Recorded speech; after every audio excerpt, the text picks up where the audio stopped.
合作，为推动构建人类命运共同体、维护世界和亚太地区和平做出更大贡献。发言完了，谢谢。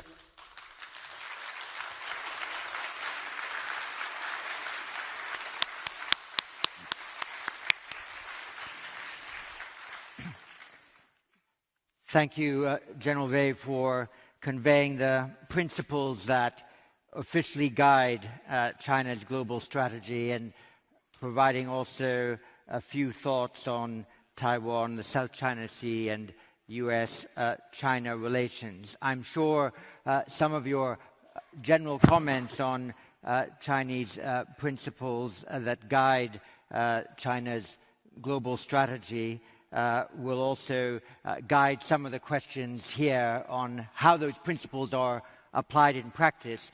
I think what I'll do is I'll take 5 questions or so from the floor and come back to General Wei for his comments. We have just over 20 minutes, so I'd invite both the questions and the responses to be crisp.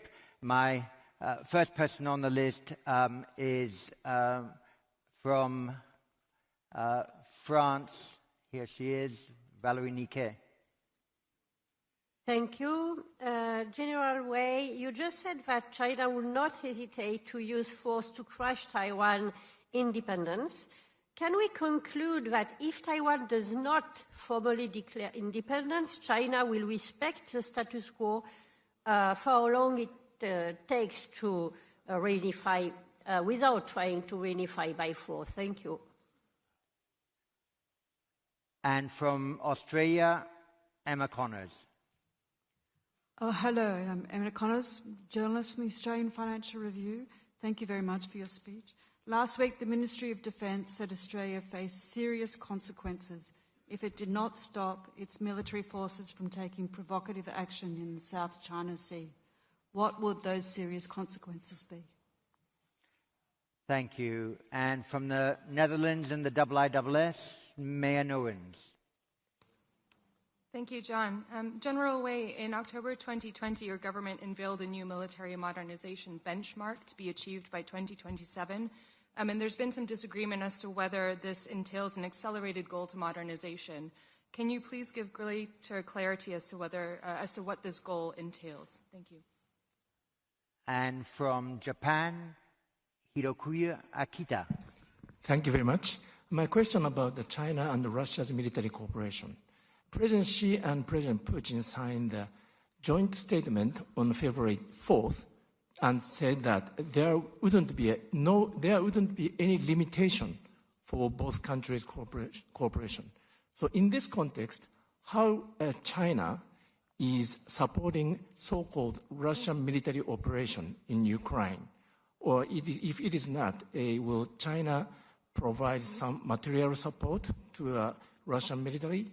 Thank you. Thank you. And from the U.S., Alistair Gale. Thank you. General, the U.S. says China is on an unprecedented build-up of its nuclear weapons program. And one piece of evidence for this is around 300 alleged missile silos in western China, near Yumen, Hami, and Ordos, that can be clearly seen from satellite images. You are a former commander of the PLL rocket force. Can you confirm what these structures are, if they are missile silos, and whether you intend to use them to deploy ICBMs? Thank you. Thank you. I think that's 5. So, General Wei, your responses. 好，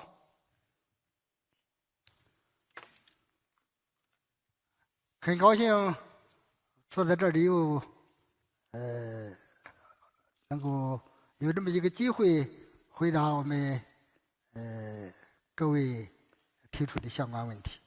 一共提了5个问题，我都简要的做一回答，因为还有20多分钟时间。5个问题，我先说。第一个是台湾问题。台湾问题是中国的台湾，首先明确的，它是中国一个省。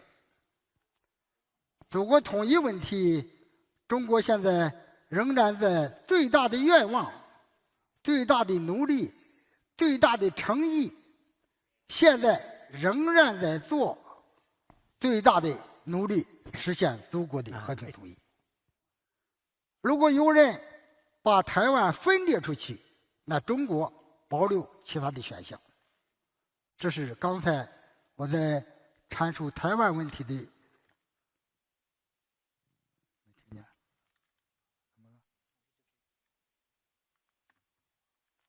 换一个干什么？啊，刚才这位提出的现在台湾问题啊，刚才已经阐明了中方的立场，我已经说得很清楚了啊。现在台湾问题有人打台湾牌，但是台湾的当局拒不承认一个中国和九二共识，使目前的台湾问题啊，这个也陷入了一个有些人在搞局势复杂化。因此，中国在尽最大努力去实现祖国统一的基础上，不放弃使用其他军事手段。关于南海问题，我刚才也回答了南海问题。南海问题，中国在南海问题的立场是一贯的，啊，有致力于把南海建成我们的和平之海、友谊之海，这也是积极去努力的，啊，中国一直在南海问题上，啊，我们一定要共同开发好南海，应用好南海，把南海真正的建成和平之海。当然，南海问题是我们域内国家的南海。现在南海问题的关键是，有些域外国家老在插手南海问题，使南海变得不那么平静，不能成为和平之海。因此，中方在南海问题上的这个立场就是，我们和域内的国家大家一块积极的努力，维护南海的和平，脱除南海的分歧，管控好南海的一些风险问题。关于讲的核力量问题，是有一位提出了核力量的发展问题。我看你这个问题，最近去年以来也一直在关注着中方核力量的发展问题。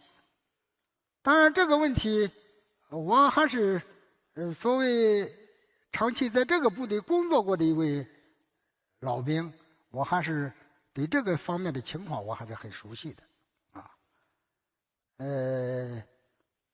中国从核部队建立起到现在已经50多年了，50多年，中国核力量的建设发展应该说有很大的进步，有很大的发展，这是客观的，这是现实的。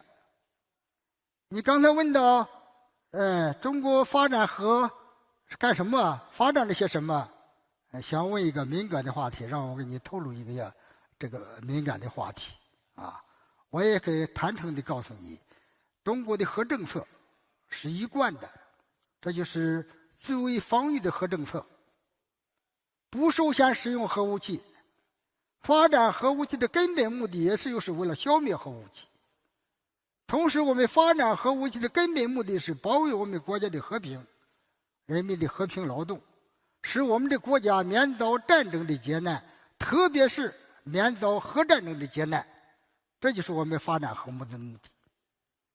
当然，你说核武器现在中国发展什么程度了？刚才问的这个意思，我不知你看没看过中国的70周年大阅兵。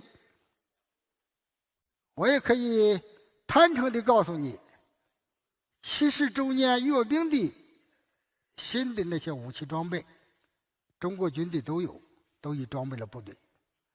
但是我们不是搞军备竞赛，核的领域的发展，中方一定是适度的、适当的走中国特色的核力量发展的道路。什么叫适度？什么叫适当？这就是为了维护我们国家的安全，使我们的国家能够免遭战争劫难，特别是免遭核战争劫难。那么，这样的数量的核武器的发展，关于刚才提到了国防的发展问题，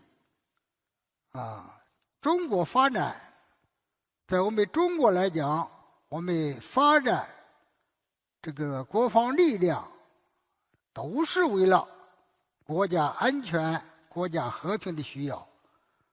中国发展这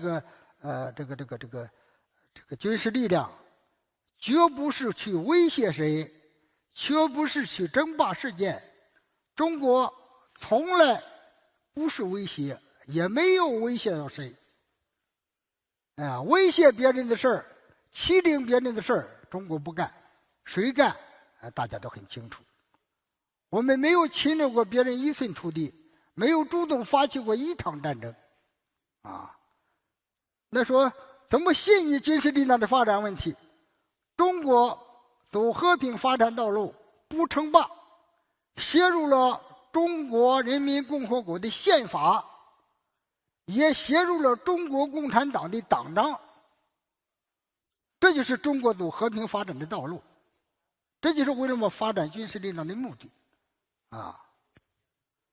还有一个提到了关于中国军事合作问题。中国是近邻，是很重要的伙伴。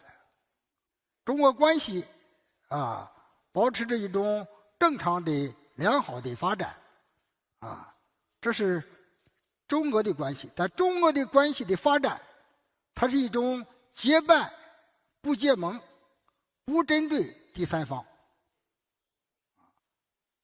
当然，我们和中俄的关系还会保持继续的发展。这中俄也是这个合作的发展，我们继续保持。你提到了中国向俄罗斯提供支援的问题，我也可以明确的告诉你，在乌克兰问题上，因为俄乌的战争，中方没有提供任何的武器装备。我就简要的回答一下子Thank you very much. There's 44 people on my list. I don't think I will get through you all. So those 5 that I will call on, be crisp and brief, but here we go. Just want to make certain, General, that since not everyone will ask the question in Mandarin, we're tactically prepared. Excellent. Bích Tran from Vietnam.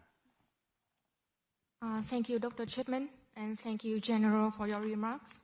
So I just want to have some clarification about your remarks earlier that China has never occupied even 1 inch of other country. So, but in the history of 2,000 years, China has invaded Vietnam many times. So I assume that your remarks applies only to the future. So is it China's promise that it will never occupy other countries? Thank you. And from Japan, Tatsuguko Sato, Asahi Shimbun. Thank you, General. On your speech in 2019, Shangri-La Dialogue, you pledged that China understands and respects the sovereignty, independence, and territorial integrity of all countries. However, China has been continuing to keep silence from the U.S. General Assembly Board and refused to denounce Russia that violated Ukraine's sovereignty and territorial integrity. Could you explain why? Thank you. And from India, Tanvi Madan. General, you spoke of regional peace and stability and the need to respect basic norms.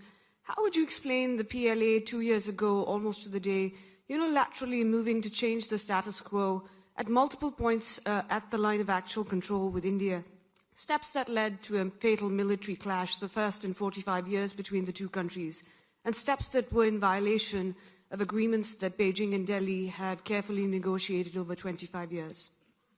Thank you. And from the Republic of Korea, Sung-min Lee. Thank you, Minister. Intelligence reports assume that very soon North Korea will conduct its 7th nuclear test. What will China do to prevent Kim Jong-un from conducting another nuclear test and threatening the entire peace and stability of Northeast Asia? Thank you. And a parliamentarian from the European Union and Germany, Reinhard Butifucker. Thank you, Dr. Chipman. General Wei, China has claimed for decades that sovereignty and territorial integrity are core principles in international relations. In the case of Ukraine, China even entered into a strategic partnership in 2013 on that basis. Why is China not honoring that? Why does China act as if the sovereignty of countries with a bigger neighbor had to come with a rebate? Why does not China tell Russia to stop an unprovoked illegal aggression?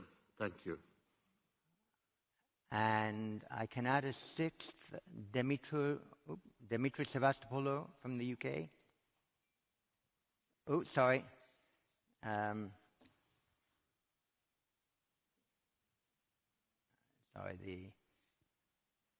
Dimitri, go ahead. Thank you. To avoid an international incident, it's actually Dimitri Sevastopoulou from Ireland, but... I'm very sorry not to have got the protocol right. General, thank you very much.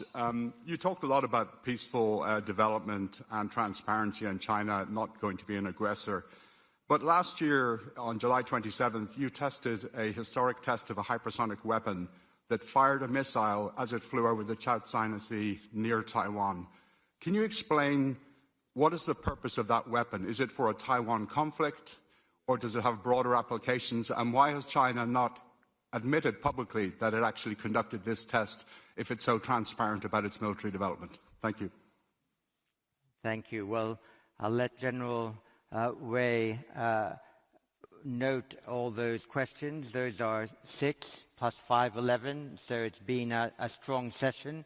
You have 3 minutes and 31 seconds, but I'll give you 2 minutes more. Please go ahead, General.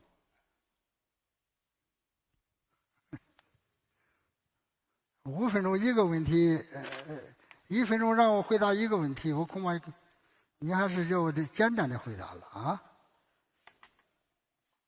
俄罗斯的问题大家问的比较多啊，乌克兰的问题，俄罗斯的问题，我想这个。在乌克兰问题上，我刚才大会发言中也阐明了中方的一些立场。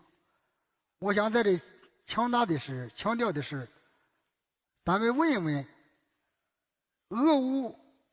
俄罗斯想发动这场战争吗？乌克兰想发动这场战争吗？欧洲想发动这场战争吗？谁想发动这场战争？俄乌的战争。对乌克兰战争的灾难、战争的后果，对乌克兰、对俄罗斯影响都是巨大的，对欧洲也是很大的，对中国也是很大的。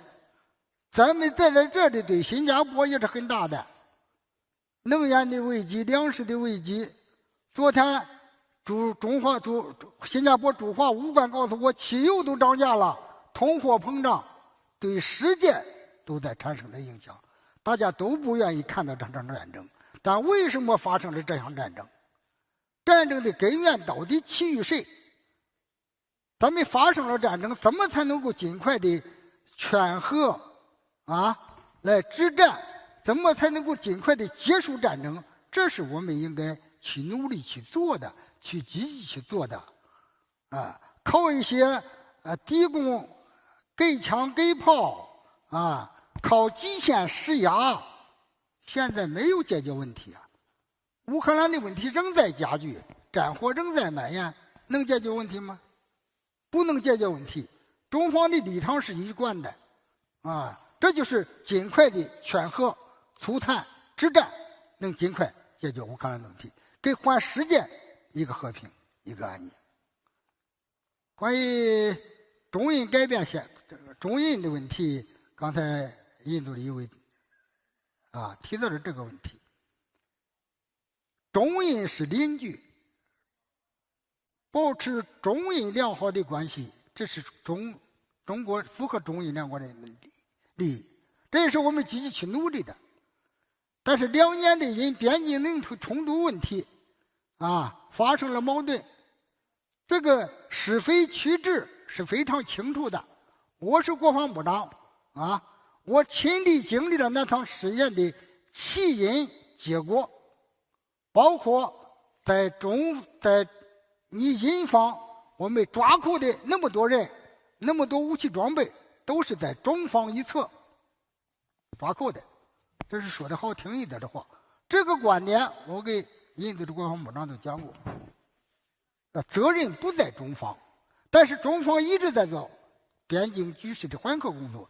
现在可以告诉你，中印边境的局势是在向缓和的局势发展我们班公湖等有些地区已经脱离了接触，还有一个地方加拿大版，双方正在谈，已经谈了15轮了，保持一个中印关系的良好发展，正常的轨道，这是双方所去努力的。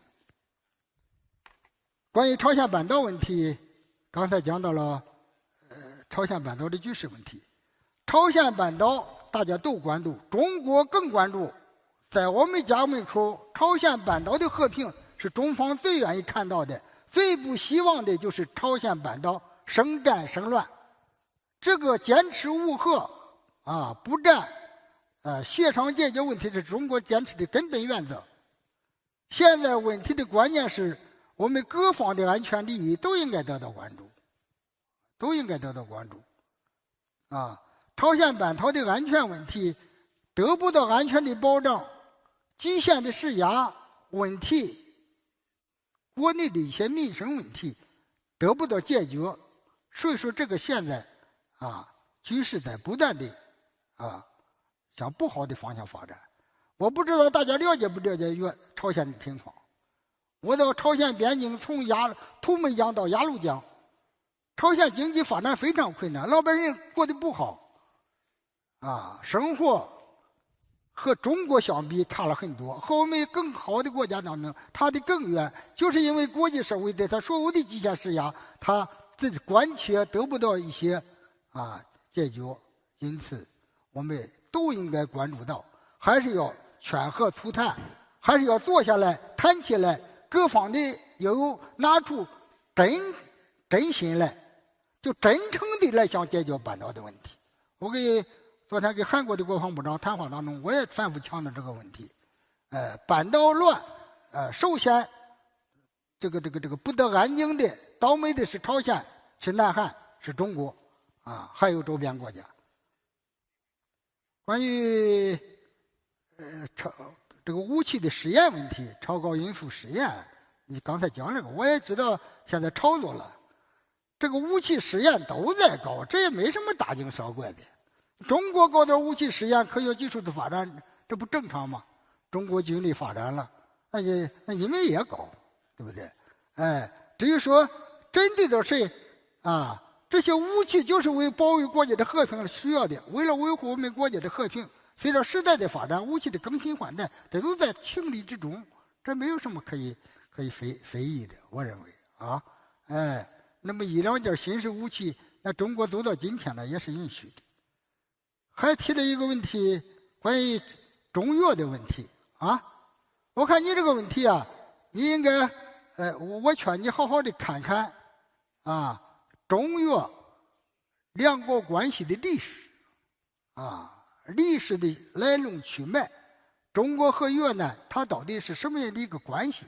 现在我们中越是一个很好的关系，我和潘长江参谋长，国防部长，我们是好兄弟、好朋友。你这是2000年前到底是怎么回事？我说我建议你看一看那段历史，是怎么发生的两国之间的文化、民族、语言、文字、历史，好好的看一看，然后你再回答说是什么样的一个情况。谢谢。Thank you very much. May I invite you to do two things? First, please stay in the room because the next plenary will start in 2 minutes and all three speakers are here and I'll invite them in a moment to mount the stage. And the second thing to do, and most important to conclude this plenary, please thank General Wei for his speech and the answer to his questions.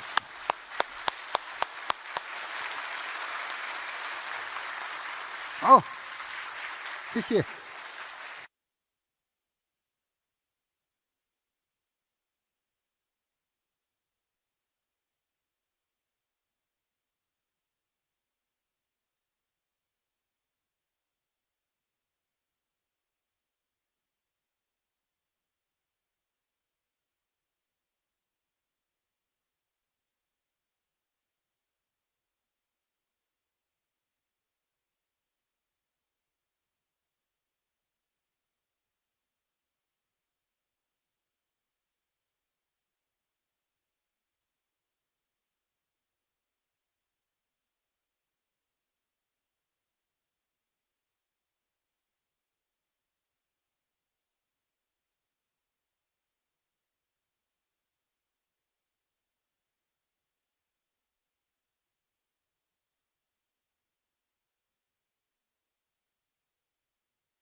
So, ladies and gentlemen, while you'll actually get your coffee a little bit past 11:30, we've got another hour to go.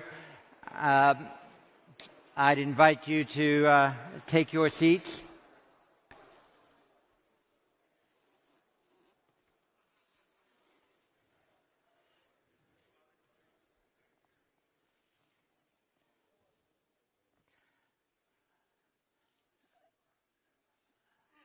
In my opening remarks on Friday, I mentioned that Euro-Atlantic security and Indo-Pacific security are not just interdependent, but codependent. And I think running through the theme of discussions from Prime Minister Kishida of Japan's remarks in the evening, through all of today, including, of course, President Zelensky's remarks, and the questions posed this morning to the Chinese Defense Minister, we've confirmed the validity of that maxim, and we have here an opportunity to examine it in more detail with our three speakers who will be speaking under the theme Common Challenges for Asia-Pacific and European defense. Our first speaker, and I'll introduce them first in order, and then they will address us, is Lee Jong-sup, who's recently assumed the position of Minister of National Defense in the Republic of Korea following the recent elections. IISS is proud to have received so many defense ministers who've only been recently appointed to their posts following the democratic processes in their country, and then have an opportunity to meet for the first time at this dialogue. We're delighted to have Katja Ollengren, the Minister of Defense of the Netherlands. The Netherlands has a long history of relations with this region. Therefore, it's a surprise for me to recollect that, in fact, she is the first defense minister of the Netherlands to address the Shangri-La dialogue, but better late than never, and I'm sure this will now not be the first time, but the beginning of a series of commitments to the Shangri-La dialogue, a commitment that the Netherlands officially made in its Indo-Pacific guidelines that it published last year. And delighted to have a senior parliamentarian on the panel this morning, Lord Sedwell.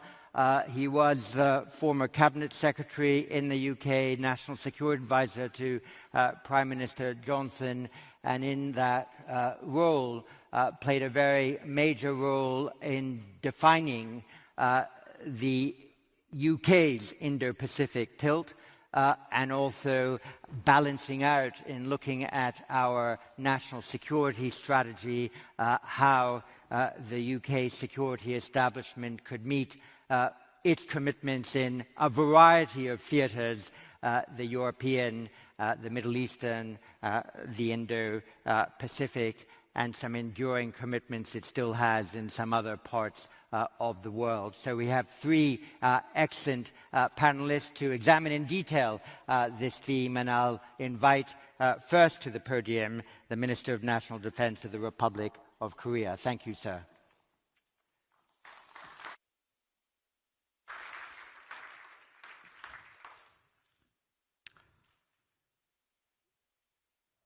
존경하는 내외 귀빈 여러분, 세계 최대 규모의 안보회의이자 국제적인 명성을 가지고 있는 샹그릴라 대화에서 각국 국방부 장관님과 안보 분야 전문가 여러분을 뵙게 되어 기쁘게 생각합니다.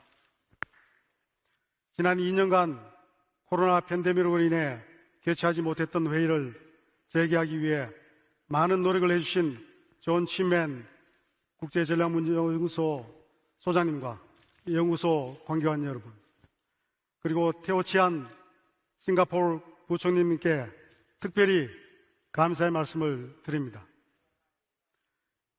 이렇게 뜻깊은 자리에서 북한 비핵화와 인도태평양 지역의 안보에 대해 연설할 수 있게 되어 매우 기쁘게 생각합니다. 지난달 새롭게 출범한 우리 대한민국 정부는 한반도를 넘어 인도태평양 지역과 전 세계에서의 자유, 평화, 번영을 위해 책임있는 역할을 수행하고자 글로벌 중축과 구상을 제시하였습니다. 저는 이 자리에서 한반도와 인도태평양 지역의 안보 상황과 함께 글로벌 중추국가로서 대한민국의 안보 분야 역할에 대해서 말씀드리고자 합니다. 지금 전 세계는 인도태평양 지역을 주목하고 있습니다. 이 지역은 세계 인구의 절반이 거주하고 있으며 국제무역의 3분의 2가 이루어지고 있습니다. 또한 세계 주요 군사 강국이 위치해 있습니다. 이에 따라 유럽 국가들을 포함한 여개 국가들도 다양한 경제 및 안보 협의체를 통해 인도태평양 지역으로의 진출을 모색하고 있습니다. 이러한 상황에서 인도태평양 지역의 불안정은 글로벌 경제와 국제안보 질서에 막대한 영향을 끼칠 수 있습니다.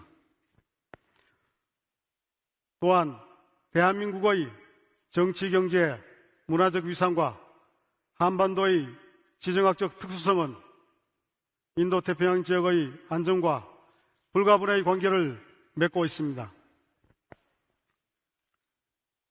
이는 한반도의 불안정이 곧 동북아와 인도태평양 지역 전체의 불안정으로 이어질 수 있다는 것을 의미합니다.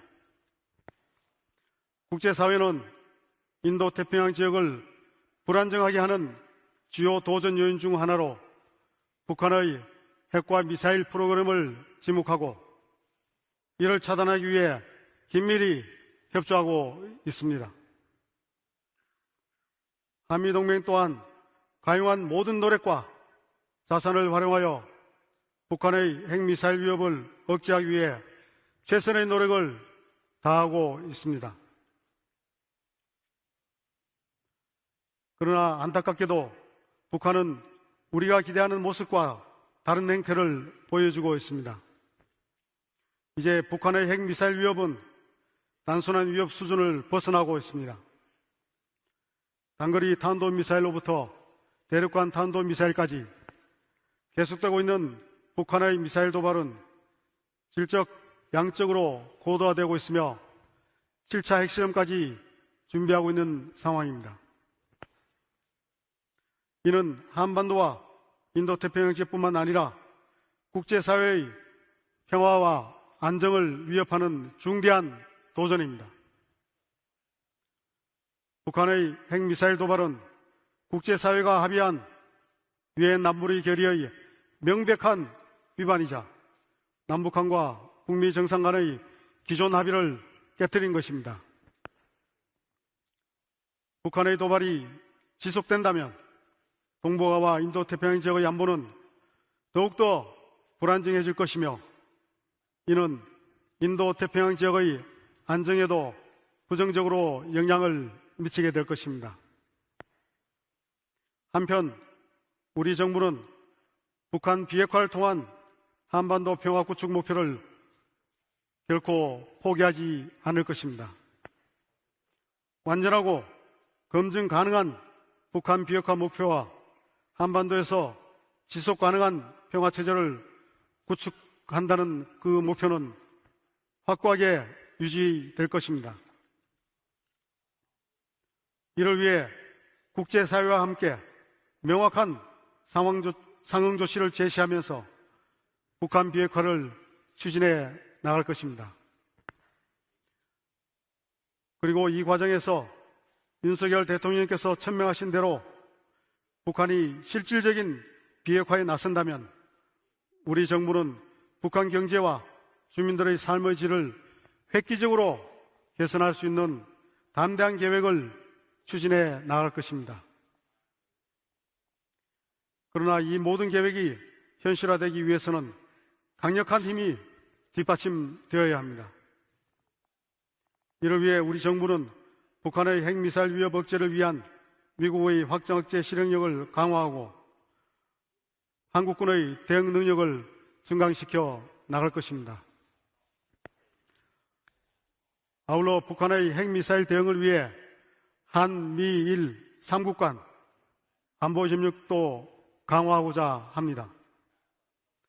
한일 간에는 여러 현안이 남아있지만 양국 공동이익에 부합하는 방향으로 현안의 합리적 해결을 위해 양측이 지혜를 모아가는 한편 한일 간 안보협력 정상화는 물론 한미일 3국 간 안보협력 강화를 위해 일본과 진지한 대화를 나눌 의향도 있습니다. 이번에 한미일 국방장관 회담이 2년 7개월 만에 있었습니다. 우리는 이 자리에서 주로 북한의 핵과 미사일 대응 방안에 대해 논의했습니다. 한중 국방장관도 2년 7개월 만에 회담을 가졌습니다. 양측은 상호 존중과 협력 정신에 기반하여 새로운 한중 관계 구현을 위해 노력하기로 하였습니다. 특히 한반도의 평화와 안정을 위한 전략적 소통 강화 필요성에 인식을 같이 했습니다. 우리 정부는 지난 5월에 개최된 한미 정상회담에서 우리 자체적인 인도태평양 전략 프레임워크를 수립할 것이라고 발표했습니다.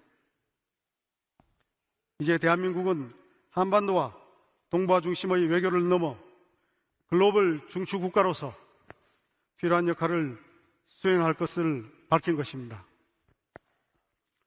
이는 근시안적인 대응이 아닌 장기적인 비전에 기반한 글로벌 차원의 역할을 목표로 한 것입니다. 이에 따라 대한민국 국방부 장관으로서 우리 정부의 영내 안보 기여를 위한 몇 가지 구상을 말씀드리겠습니다. 첫째, 아세안과의 안보 협력은 우리 정부의 중요한 핵심 의제입니다. 따라서 아세안 중심성을 존중하는 가운데 보다 다양한 분야에서 더욱 적극적인 방식으로 협력을 확대해 나갈 것입니다.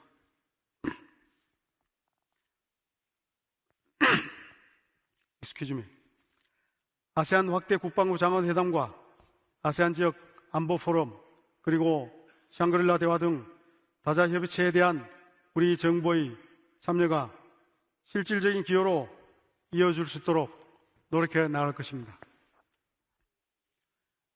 이를 위해 아세안이 실제로 직면한 사이버, 테러 등과 같은 비전통 안보 위협에 공동으로 대처해 나갈 것입니다. 또한 아세안 국가들과 해양안보 역량을 강화하기 위해 방산협력을 포함한 다양한 방안을 함께 고민해 나갈 것입니다. 둘째, 우리 정부는 유럽을 포함하여 여기에 다수 국가와 안보협력 핵심 파트너 국가로서 해양안보 등 전통적인 안보협력은 물론 비전통 안보 분야까지 우리와의 협력을 희망하는 모든 영내외 국가들과 협력을 적극 확대해 나갈 것입니다. 셋째, 개방성, 투명성, 포용성의 원칙에 기반하여 인도태평양 지역에서 가동 중인 다양한 안보협의체와의 협력을 확대해 나갈 것입니다. 한아세안 협력, 쿼드 등 소다자의 협의체의 궁극적인 목적은 규칙에 기반한 국제 질서가 인도태평양 지역에서 충실하게 구현되는 것이라고 할 수 있습니다.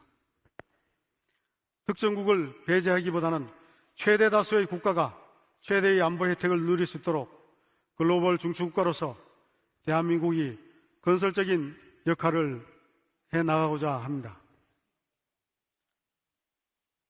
지금도 한반도는 남북한의 대치가 지속되는 등 세계 그 어느 곳보다 높은 긴장 상태가 유지되고 있습니다. 이러한 상황에서 우크라이나의 현실을 바라보는 우리의 심정은 매우 복잡할 수밖에 없습니다. 어떤 침략도 정당화될 수 없습니다. 우크라이나의 평화가 조기에 다시 찾아오기를 간절히 바랍니다. 북한도 핵미사일 프로그램을 조속히 중단함으로써 한반도에 진정한 평화가 정착되기를 기원합니다. 경청해 주셔서 감사합니다.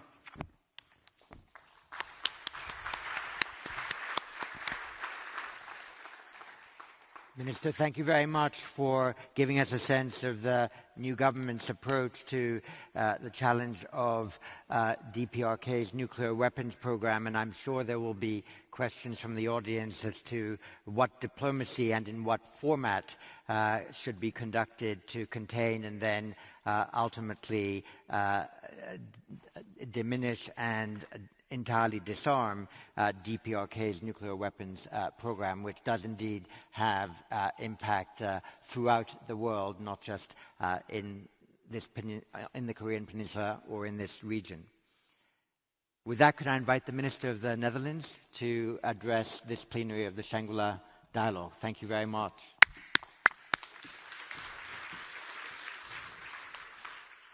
Thank you very much, Dr. Chipman. Dear colleagues, generals, admirals, all participants of the Shangri-La Dialogue, it's an honor and a privilege to speak to you today, to discuss common challenges for the Indo-Pacific, and to exchange views with academics and professional analysts at this important geopolitical forum. It's of course also a great pleasure to be here in Singapore on this occasion after 2 years of COVID pandemic. This dialogue is taking place again more or less like we were used to do. And I say more or less because my friend and dear colleague, the EU High Representative for Foreign Affairs and Security Policy, Mr. Josep Borrell, regrettably cannot be here. He would like to deliver his remarks here on the podium with us, but due to COVID, he's had to cancel his appearance here this morning, and he has asked me to deliver also his key messages. And of course, as an EU member state, and also as a fierce supporter of his views on the global role of the EU, I am just proud to do so. First of all, let me thank IISS and Singapore for giving me this opportunity to speak here today, and also, of course, for your hospitality in organizing this event. Ladies and gentlemen, we live in interesting times, and that is meant as ironically as it sounded. I'm also glad that the IISS asked us to speak about common challenges for Asia-Pacific and European defense, because that is indeed the right framing.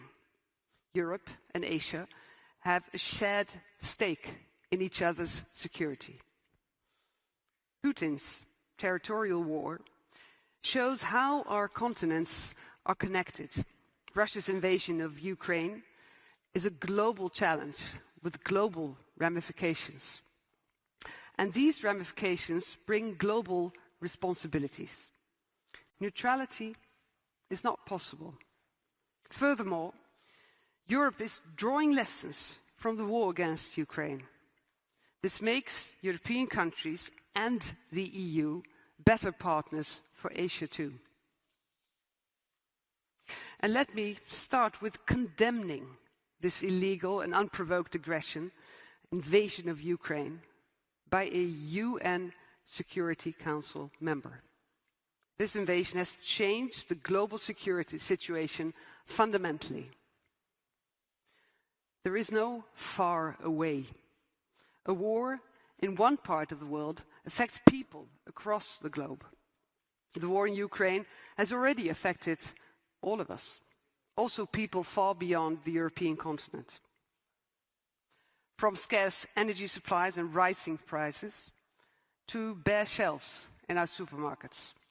And if we fail to secure the export of Ukraine's grain and its harvest that's coming on, the entire world will have to face grave consequences as a food crisis looms.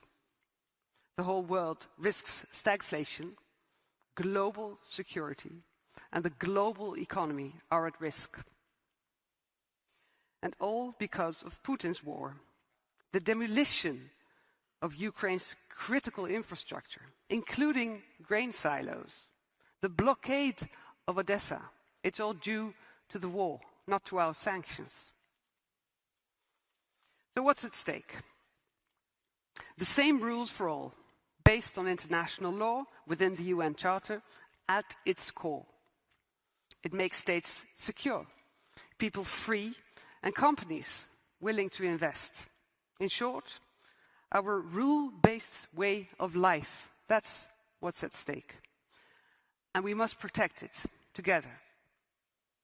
The way the international community now chooses to respond will not only affect the stability and security in Europe, but it will determine the future of the rules-based international order of freedom and prosperity across the globe. Speaking out together is crucial to protect these common values. Development in the Indo-Pacific region also have growing impact on our global prosperity and collective security.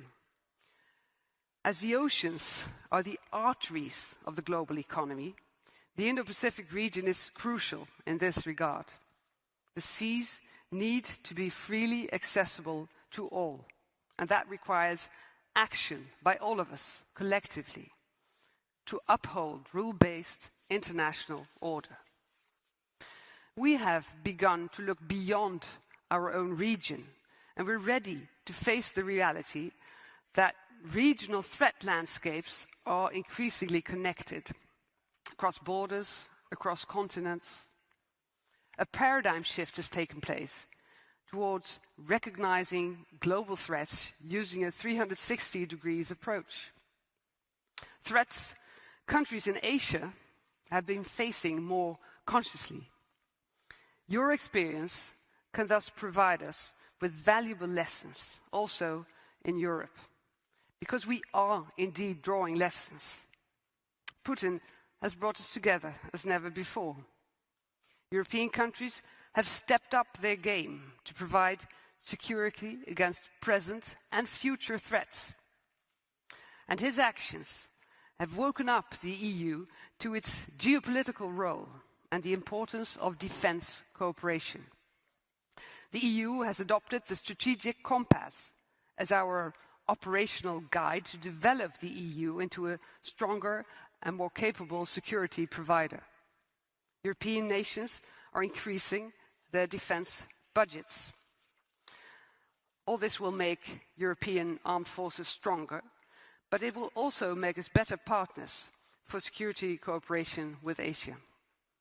Last year, our Dutch frigate, Everton, was part of the UK carrier strike group, and she also docked here in Singapore. Her presence is a demonstration to our commitment to the region and our readiness to defend our shared values and interests. And we plan to send a ship to the Indo-Pacific region once every 2 years to show our commitment. And I see how much great potential for cooperation there is in this rapidly changing and sometimes disruptive world. Open and accessible cyberspace is crucial for our trade and communication. But cyberspace is haunted by pirates and mines too. We should respond by fiercely working together to protect it. The EU Indo-Pacific strategy provides a foundation upon which to work with our Indo-Pacific partners, also in the field of security. Work is underway, but we have to make it as concrete as possible.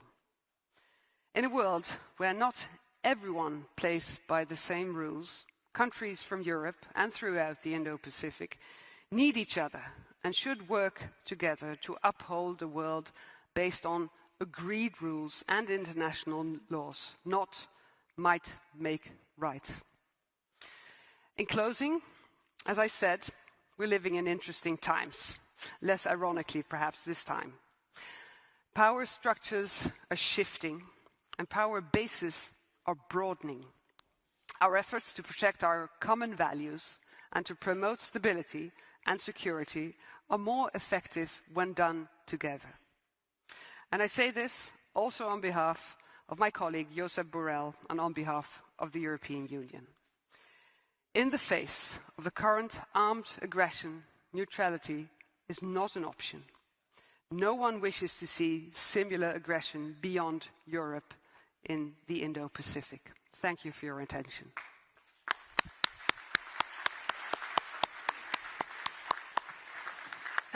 Thank you very much, Minister, for those remarks, for reminding us that the regional threat landscapes are increasingly connected. When the President of the EU Commission took her office, she referred to her wish to make it a geopolitical commission. There were perhaps early doubts as to whether that could be effectively operated, but there's no question now that the EU is playing a very geopolitical role and often commission-led. And glad also that you were able to weave into your remarks some of the thoughts of the High Representative Josep Borrell, who very sadly couldn't be with us today, but I hope you will relay back to him personally our hope. Espero que su recuperación sería rápido. We hope that his recovery will be fast. And you mentioned in your concluding passages that your Dutch ship joined the UK carrier strike force when it made its tour of the region. I think an indicator of a general policy attitude that the European presence in the Indo-Pacific is best offered in a combined and joint effort where possible. And so with that, could I invite Lord Sedwill to address this plenary. Thank you very much.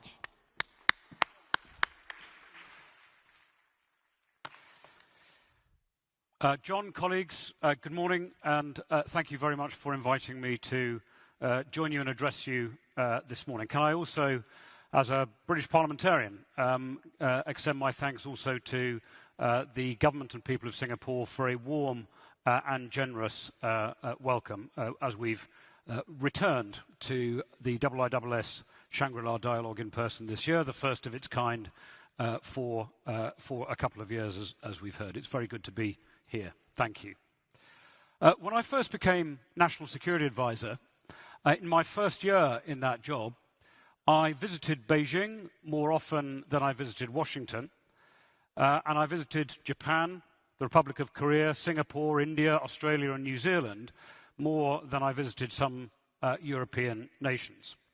Now, that wasn't just because of Brexit, although Brexit Britain, of course, had to be global Britain to prosper, and to do so, we had to deepen our relationships in this part of the world, which, as we've already heard, amounts to half the global population, over a third of the global economy, 2/3 of global trade. But it was also because the acute political crisis, geopolitical crisis of that time was, once again, the DPRK, at the time developing intercontinental ballistic missiles, which they could apply a nuclear warhead to, that could have reached the continental United States and the clear risks of nuclear escalation that arose from that. You might ask why a British National Security Advisor was so involved in that issue. Well, apart from our role as a member of the Security Council, those of you who've done geography will remember the world is round, and Berlin is closer to Pyongyang than Seattle. London is closer than Los Angeles. It was perhaps the most acute example of how a geopolitical crisis in this part of the world is also a geopolitical crisis and threat in the European theatre. And as we've heard already from the Dutch Defence Minister and others over the past couple of days, the geopolitical crisis from the Russian aggression in Ukraine risks causing geopolitical crises elsewhere through the transmission mechanism of food and energy insecurity. Nations in the Middle East, in Africa and in Asia are highly dependent upon Ukrainian and Russian grain and food oils for their own food security. That is not just a question for them of inflation, but of shortages. And as we know, food shortages lead to political instability. We've seen the same, of course, with COVID and with climate change. The G7 panel on global economic resilience that I chaired in 2021 concluded that the next major crisis is as likely to arise from a combination of environmental, socioeconomic, and geopolitical shocks as it is from a single source crisis like the COVID crisis. If national security 1.0 of the 20th century was essentially the defense of the nation, and by the way, that's become more complex in the modern era because we don't just have the traditional domains of land, sea, and air, but the new domains of space, cyberspace, and the information space. And national security 2.0 added to that the need to tackle non-state threats such as terrorism, transnational crime, and subversion. Then national security 3.0, as we face now, adds to those challenges environmental, economic, and human security for the reasons that we've set out. Now, there is a temptation, and many populists succumb to this, that the answer to the alignment between our national security interests and global security interests is to reverse course. Reduce interdependencies, pull up the drawbridge, turn back the clock, retreat from globalization, drift towards protectionism, with the inevitable result of fragmentation and, as we've already heard, economic stagflation. As the panel I chaired concluded, improving economic resilience requires two things: sound economic policies at home to promote growth, productivity, investment, and skills, plus collective action to tackle market concentrations, weaknesses in supply chains, and overdependence. And that includes, as we go through the green transition over the next quarter century to achieve net zero by the middle part of this century. It would be a mistake to replace overdependence on fossil fuels with overdependence on single sources for the critical minerals and other capabilities that we're going to require for the technological revolution and the green transition. And the measures we'll need to take will be of a scale and scope similar to those we needed to take after the OPEC crises of the 1970s. Those same 2 points apply to defence and national security.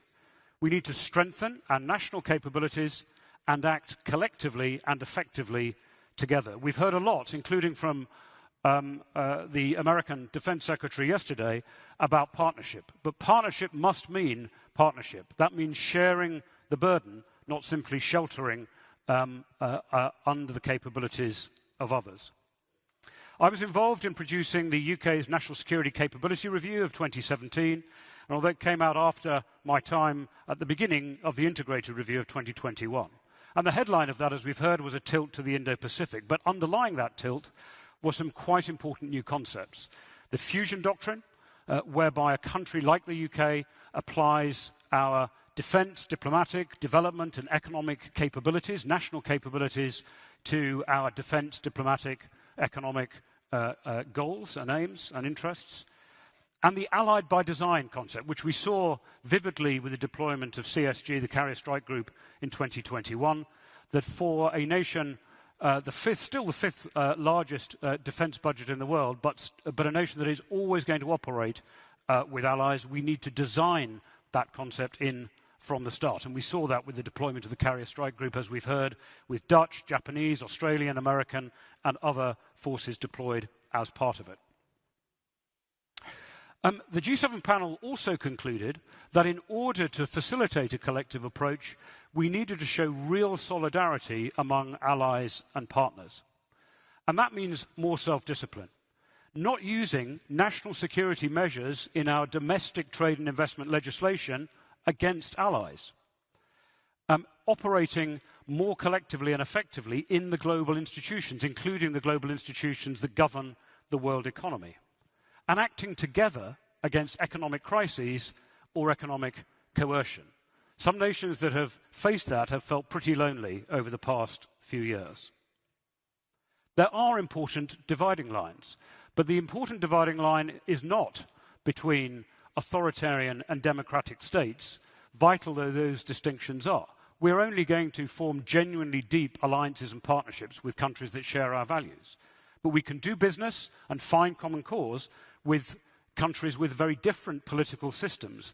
The key is not the distinction between democracies and authoritarian governments, but between those who accept the global rule of law, respect the sovereignty of smaller nations, and those, like Vladimir Putin, who operate the law of the jungle and infringe them. In this region, we've heard from both the United States and China. And we heard yesterday from the Australian Defence Minister of how they intend to approach their relationship with the People's Republic. There are significant differences between us. There are areas that, as Western democracies, we will have to contest. There are many areas in a free and open Indo-Pacific where free and open competition is the right approach. But there are other areas where it is vital that we cooperate, notably on the major environmental challenges of our time. In the same year that the UK hosted the COP26 conference on climate change, China hosted as important a conference on biodiversity, which could be the next big threat to food security. Whatever phrase you want to give that, détente with Chinese characteristics, we knew peaceful coexistence, we need to find a way of doing business with each other. The UK is committed to this region. I'm no longer in government, but the UK is genuinely committed to this region because it is in our national interest. And that commitment is persistent. We will be deploying more forces into this region in order to support our interests and those of our allies. We will continue to conduct freedom of navigation operations, joint and combined exercises with partners here, counter-piracy operations, sanctions enforcement, and, alongside that, political engagement within the UN. We're also seeking to deepen our economic ties by acceding to the CPTPP, and I'm told the negotiations for that are going well. There is a question about whether more formal structures need to be reinforced as well. We've heard already that a nation NATO is not appropriate to this part of the world, but that isn't the only model. And we can refresh the Five Powers Defence Agreement. We have the new agreement, AUKUS, between the UK, US and Australia. We have the UK's new structured dialogue with ASEAN. And there are other fora as well, the Quad and others that we have already heard. Another feature of our presence in this region is a new approach to industrial and defence technical cooperation. In the past, we've tended to develop systems for our own needs and in our own theatre, and then seek to sell them to partners and allies around the world. We're moving to a new approach of genuine co-design and co-production, including with allies and partners in this part of the world. A couple of examples: the work with Australia on the Type 26. And with Japan on the Future Combat Air System. So, John, in answer to the exam question of this session, I agree with you. These are not just common challenges in the sense that they're the same but in separate parts of the world. These are common challenges because they are connected. We need to take collective action on the geopolitical, economic, and environmental threats and challenges. We need a common approach between allies and partners to reinforcing our defence and security cooperation with trade and investment relationships. We need collective investment in genuine partnership, co-designed and co-produced defence and technical capabilities. And we need a common resolve to protect and promote our shared values and interests in a period which, as we've already heard, can be described best as, or most moderately perhaps, as a period of interesting times. Final point I'd make is this. One capability that we genuinely have is our alliances and partnerships. And it's not one our adversaries enjoy. It's important we nurture that.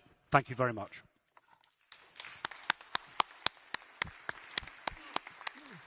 Thank you very much, Mark, for bringing out the geoeconomic elements of geostrategy, the importance of the right kind of economic statecraft, weaving in the climate change impact on national and international security, and finally reminding us, if I can coin this phrase, of the need for smart partnership.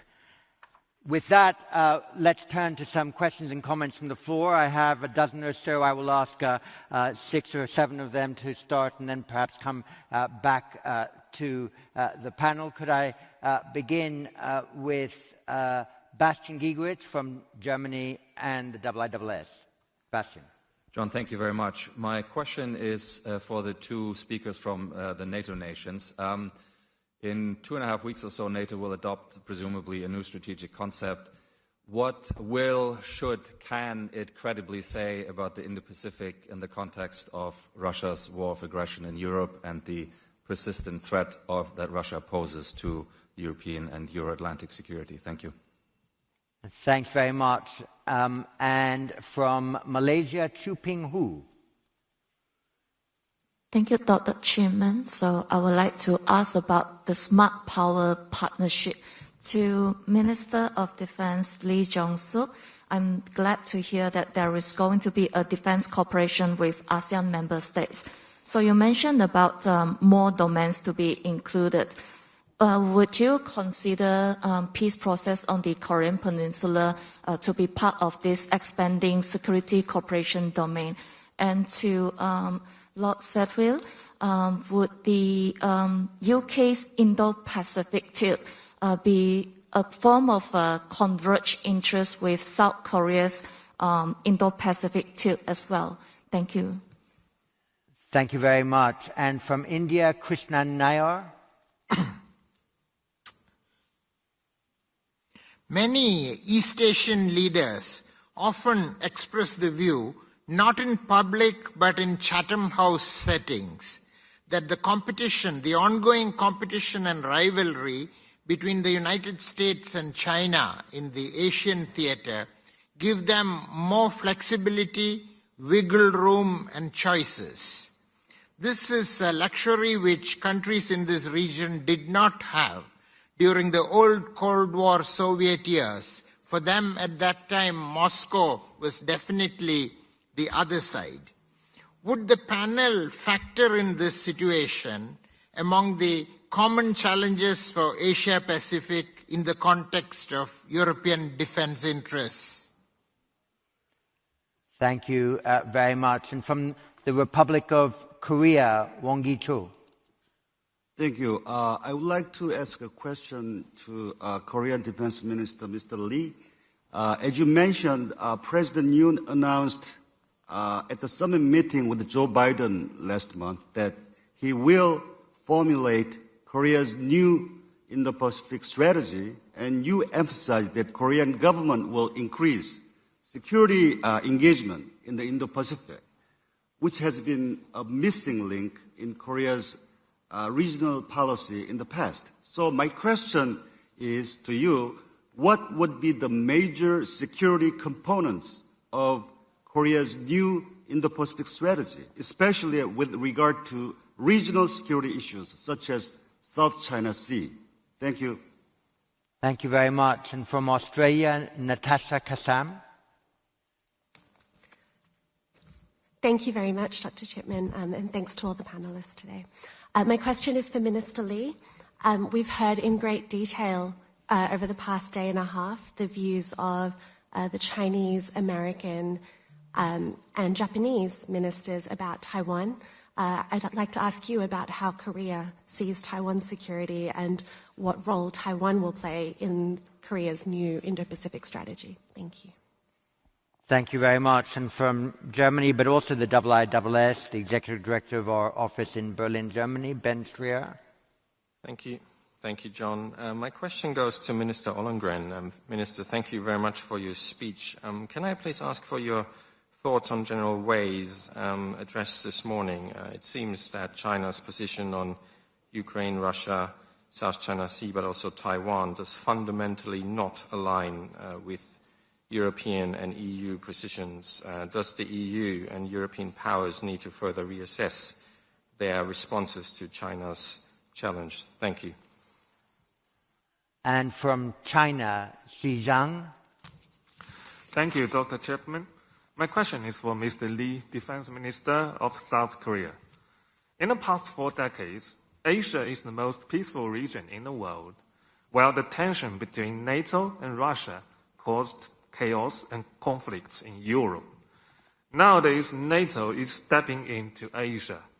South Korea is expanding cooperation with NATO and has joined some institutions under NATO. So my question is, do you think such activities might bring chaos and conflicts to Asia or affect the centrality of ASEAN in the region? Thank you. I might take 1 or 2 more before coming back to the panel from the U.S. and Keith Panda. Thank you. My question is for Minister Lee. Minister Lee, you emphasized the importance of deterring North Korea. And of course, when we talk of deterrence, we talk of specific scenarios. And one of the most important scenarios, I think, is averting nuclear weapons use by North Korea. To this end, South Korea has made significant improvements in its own defensive capabilities, including the adoption of many precision strike platforms. Could you speak about the role of the preemptive use of these capabilities and the use of these capabilities potentially to strike the North Korean leadership? And if you have any concerns that this type of doctrinal planning could cause scenarios where North Korea might resort to nuclear use where it otherwise may not have. Thank you. Sorry, just to clarify, your point was about which country's policy? Got it. And one more, John Rain from the UK and also the IISS. John. Thank you, John. We heard yesterday from President Zelensky speaking from an undisclosed location because his country is at war. So whatever else we achieve in Ukraine, what we haven't achieved is deterring Russia. So my question is, what now constitutes effective deterrence? Thank you very much. And with that, I'll come back to the panel, giving them each a couple of minutes, perhaps the Republic of Korea Minister an extra minute, given the questions asked to him. But we'll do it in reverse order, if that's all right. So, Mark, if you could respond, perhaps beginning with John's last question and then moving on. How do we deter Russia? Well, I think Russia has probably been partly deterred for the future by the failure of their campaign in Ukraine. We weren't able to deter it, you're right, John, but Ukraine isn't a NATO ally, and governments made clear that that meant that the Article 5 guarantee, which essentially implies military action in support of a country that's attacked, didn't apply to Ukraine. But the failure of Russia's campaign, I think, has actually shifted the strategic picture in Europe quite significantly. For the whole of the Cold War, the presumption essentially was that Russian conventional superiority meant that NATO might have to resort to the first use of nuclear weapons. That was always at least an option available to us. And with the accession, we hope, of Finland and Sweden soon to NATO as well, bolstering, these are really significant military powers, bolstering the capabilities, the military capabilities of NATO, then we should realize that we can actually not just deter, but defend Western Europe against a Russian conventional attack. And that's quite a new position to find ourselves in. We've thought of deterrence in the past. We should now be thinking about defense. That's going to mean quite a significant reshaping of the deployment of NATO forces, NATO commands. And I think that goes to the first question about the strategic concept. NATO is fundamentally a defensive alliance. It's fundamentally focused, the clue's in the title, on the North Atlantic.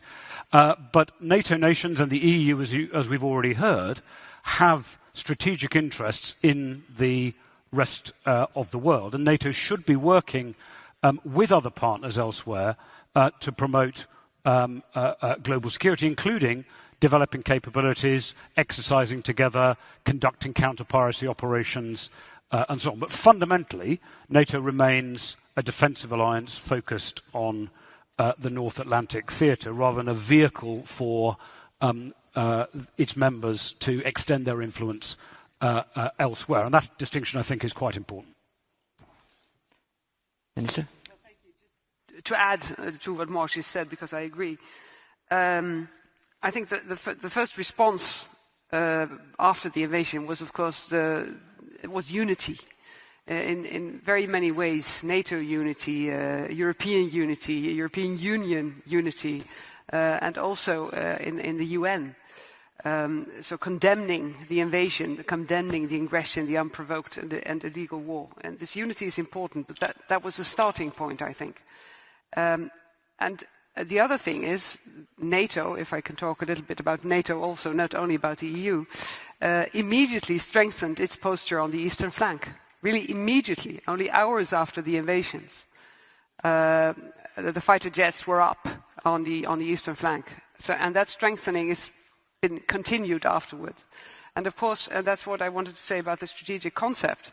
The strategic concept is not only looking at the current war in Ukraine, and it shouldn't, because it has to be our strategy for the next 10 years. And it's very important to have this 360-degree approach, where we do take into consideration, of course we have to, the Russian aggression and the threat that it poses to NATO, which is a defensive alliance, of course. But there is more than that, I'm afraid. So we also look at terrorism. We also have to look at the climate change and the effects of climate change. Personally, I think that if we have this summit already in 2 weeks' time in Madrid, we have applications from Sweden and Finland.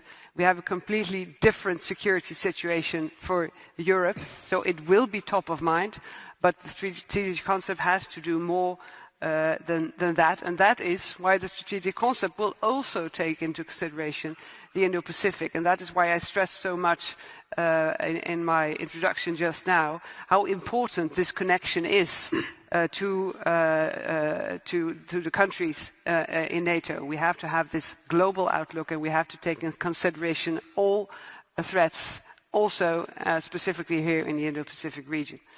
I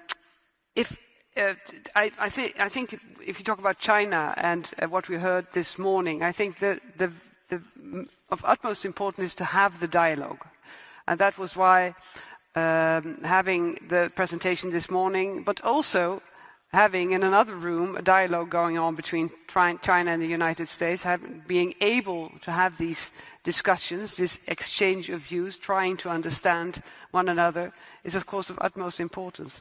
Also for the European Union, as I said, the European Union is also a geopolitical player, and we're even more aware of this role now, and that is why we also value very much to have this dialogue with China.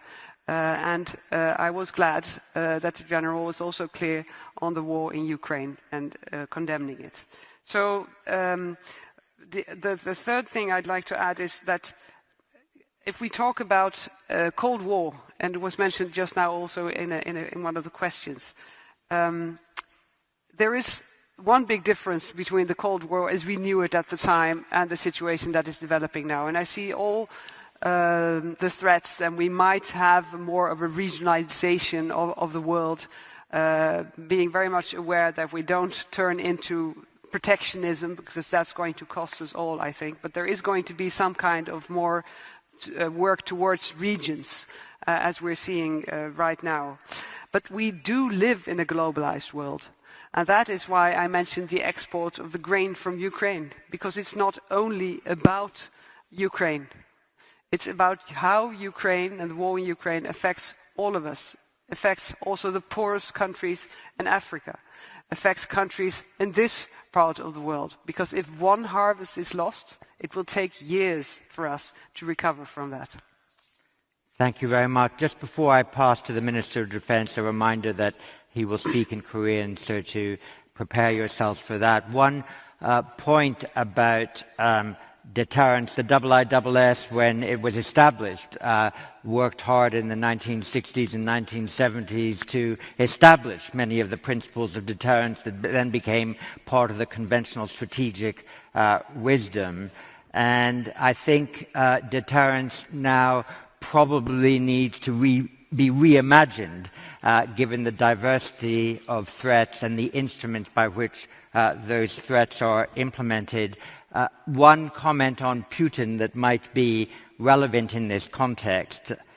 Putin is hypersensitive to perceived provocation, but then uses that known sensitivity to deter others from actually quite legitimate strategic action.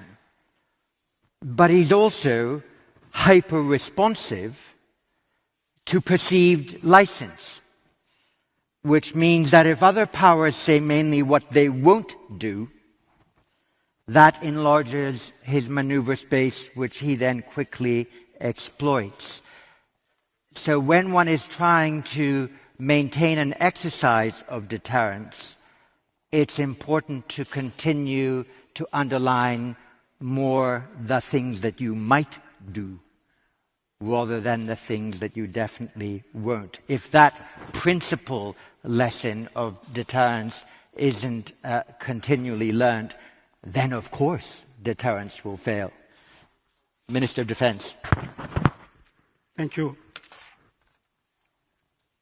그 질문이 상당히 많았는데 그 중에 우선 중요한 거 두 가지만 먼저 답변을 좀 드리겠습니다. 존 치만 소장님께서 처음에 제가 발표 직후에 북한의 핵 미사일 위협에 대해서 질문이 많을 것이라고 말씀을 하셨는데 다행히 한 분이 유사한 질문을 해주셨습니다. 정확하진 않지만은 그 범주 내에서 질문을 해주셨는데 그래서 첫 번째 제 답변은 북한의 핵 위협에 대한 것과 그리고 비핵화를 위한 우리의 노력 이 측면에서 좀 설명을 드리겠습니다. 지금 북한의 핵 위협은 굉장히 심각합니다. 지금 7번째 핵실험을 위해서 준비를 하고 있는 과정에 있고 큰 틀에서는 준비가 마무리된 것으로 평가를 합니다. 그래서 우리는 우선 첫 번째는 추가 핵실험을 하지 못하게 하는 억제를 위한 노력을 지속하고 있고 물론 동맹국과 함께 하고 있다는 점을 말씀드립니다. 두 번째는 그러한 핵이 사용되지 않도록 억제를 하는 그 차원의 노력을 지금 하고 있고 궁극적으로는 북한의 비핵화를 이룩해야 한다는 입장을 가지고 있습니다. 북한 비핵화에 대한 노력은 수십 년 동안 이어져 왔습니다.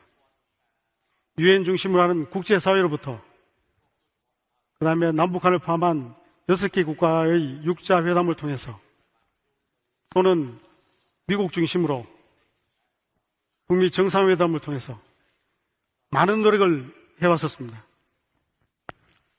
그럼에도 불구하고 아직 비핵화를 달성하지 못했던 거죠. 조금의 진전도 없는 상황입니다. 혹자는 북한의 비핵화 의지가 전혀 없다, 포기해야 되지 않느냐 이런 얘기를 하는 사람도 있습니다. 그러나 우리 정부는 그렇게 생각하지 않습니다. 그 의지라고 하는 것은 언제든지 바뀔 수 있다. 그래서 북한의 생각을 바꾸도록 비핵화 노력은 지속해야 한다는 겁니다. 그래서 비핵화 과정에서는 두 가지가 있다고 봅니다. 첫 번째는 기술적인 문제가 있고 두 번째는 인식의 문제가 있습니다.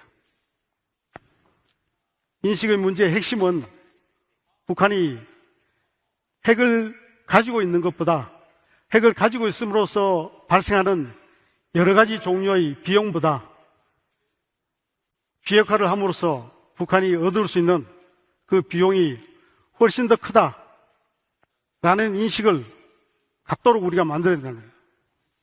그 역할을 우리 정부가 주도적으로 할 것이고 국제사회가 함께 해야 한다고 생각합니다.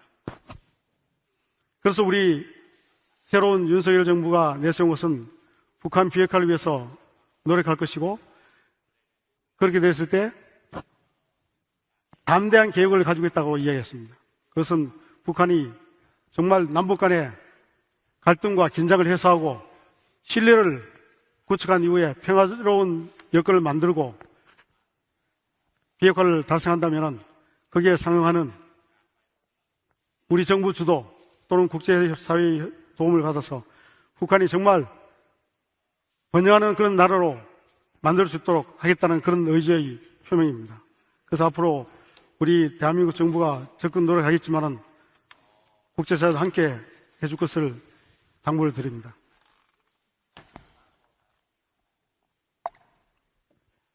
그다음 두 번째 답변 드릴 질문은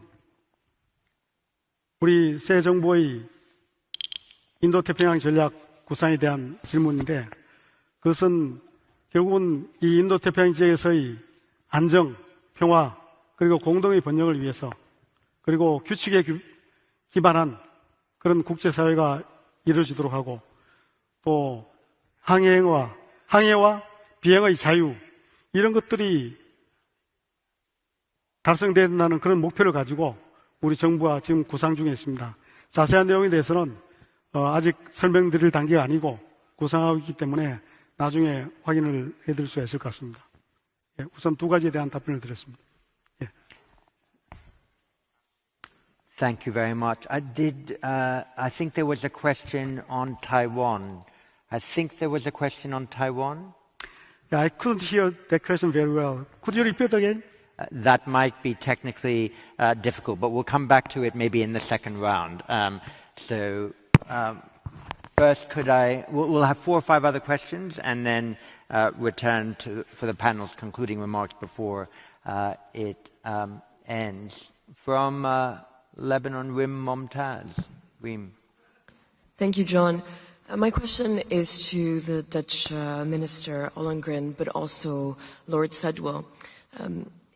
I really wonder, you've mentioned now twice the importance of securing being able to get grain shipments out of Ukraine, and also how Europe has sort of drawn the right lessons from the Ukraine war and how that has made it a better partner for Asia.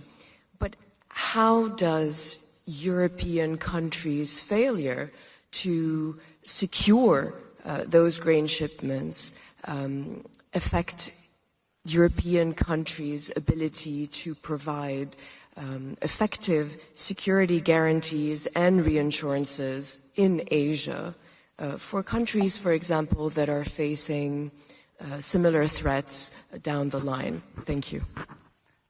Thank you very much. From the UK and also ISS, Henry Boyd.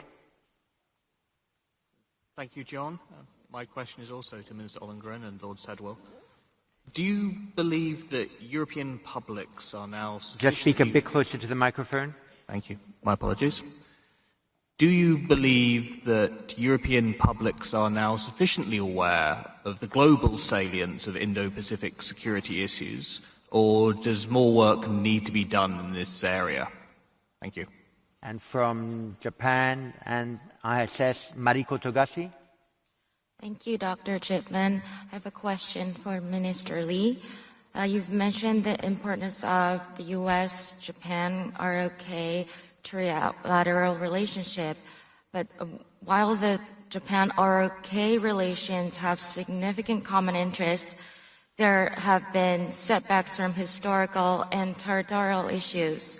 Do you think the sense of urgency has reached the level to put aside the bilateral issues this time? And if so, how do you think we can continue this? Thank you. Thank you very much. And Mei Fong Nora Wang, please. Thank you, Chair. I'd like to ask the Korean Minister about, since your President already stated that it's interest to take part of the Quad Plus engagement. So I'm wondering if you could elaborate a bit about the Korean inspiration to contribute to this engagement. Thank you. Thank you. Chung-min Lee, also of Korea. My question is to Minister Ollongren from the Netherlands. Your government has earmarked 5 billion euros more for defense spending, and you will reach the 2% ceiling in the next couple of years. How sustainable is that for the longer term? Thank you. And from Romania, but also from our IISS Europe office in Berlin, Simona Soare. Thank you, John. My question goes to the two European speakers. On Friday, we've heard Prime Minister Kishida emphasize cooperation on emerging and disruptive technologies with regional partners. Yesterday, we've heard the same message echoed by Secretary Austin. And of course, we know both the European Union and NATO and your respective nations are invested in the development of advanced technologies, including for defense applications. I'm wondering if you can comment on what role do you think and what offer do you think your nations, NATO and the European Union, can make to Asian partners in this respect? Thank you. Thank you very much. And from France, Marianne Perron-Doise. Thank you, Chair. I have a question on maritime security. Minister Ollongren mentioned the mission of the frigate Evertseen in Indo-Pacific last year, and there was quite a lot of naval activities. I have in mind the deployment of a French submarine, the presence of a German frigate, and a lot of exercise. And my question is, do you think that EU would be able to maintain this level of presence, naval presence in the Indo-Pacific? And what can be the EU contribution to maritime security of the region? Thank you very much. And from Japan, Chikako Weki. Thank you very much, Dr. Chipman. I have a question to Minister Lee and also to Lord Selden. To Minister Lee, you mentioned about maintaining extended deterrence by the United States, and if you could elaborate on the Koreans' effort in concrete terms in how South Korea could enhance the extended deterrence of the United States. And another question sort of related, what kind of military capability would you envision to enhance through the better cooperation between Japan and ROK? To Dr. Selden, this might be a rather general question, but given that the world community have failed to deter the initial aggression of Russia, what is the priority, the top priority that we should be thinking of in deterring, preventing conflict in this region? Thank you very much. Thank you. And the Executive Director of ISS Asia, James Crabtree. Thank you, John. A question to all three panelists, but Minister Ollongren in particular. We at the IISS were particular fans of the 2020 Indo-Pacific guidelines of the Netherlands, in particular page 9, bullet point 1, in which the document said that the Netherlands would engage at the appropriate level with strategic gatherings in the Indo-Pacific, specifically the Shangri-La Dialogue. That being said, I wonder, could you address skepticism in this region that the Indo-Pacific strategies of Holland and other European countries will now be less viable in the aftermath of the resources required to address the war in Ukraine? Thank you very much. And I just missed someone there from Singapore. Chulani from Sri Lanka, you're on. Thank you, Chair. My question is to Lord Sedwill. In your remarks, you mentioned that environmental and climate change issues will be at the forefront in future conflicts. Submarine proliferation and undersea warfare contribute a lot to environmental issues in the ocean areas. So as a state which has its own submarine proliferation activities, I would like your comments on how do you suggest countries to balance between realizing their undersea warfare interests with protecting marine environment, and also how do you aspire to partner with small island states who are mostly affected by such activities? Thank you. Thank you. And just for me as chair to provide tactical warning to our panelists, we'll take 2 more questions, and then I'll ask the Minister of Netherlands to respond first, Minister of Defense of Korea second, and Mark Sedwell third. So the next 2 questions. The first from France, Sébastien Faletti. Good morning. It's a question for Mr. Lee, follow up on the deterrence toward North Korea. Your president mentioned with President Biden the importance of extended deterrence strengthening.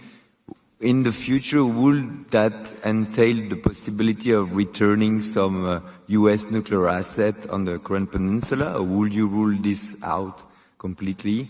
And the second question is about your country's quest for a nuclear-propelled submarine. I know there's been discussion with U.S. on this.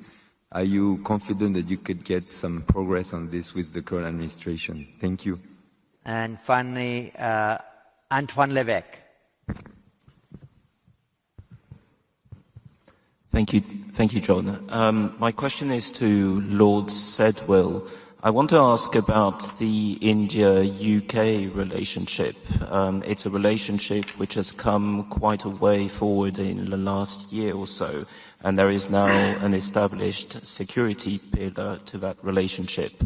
I do wonder what you think the outcome and the outlook of that pillar may be, and whether it is time to think of how India can contribute to European security as far as the UK conceives of it in the context of Ukraine. Thank you. Thank you very much. Minister Lundgren.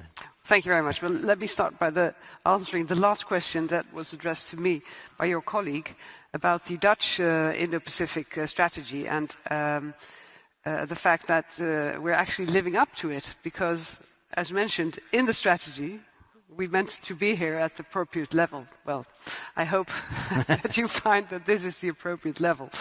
But on a more serious note, I think that we all have to be very aware that, yes, there is a war in Europe, and of course that's top of mind for us in all European countries.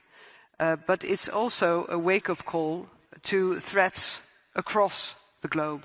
So it's a wake-up call that it's important to have an Indo-Pacific strategy, not only for us, but also for the European Union, and to be at these gatherings and to have the dialogue and to keep the dialogue going.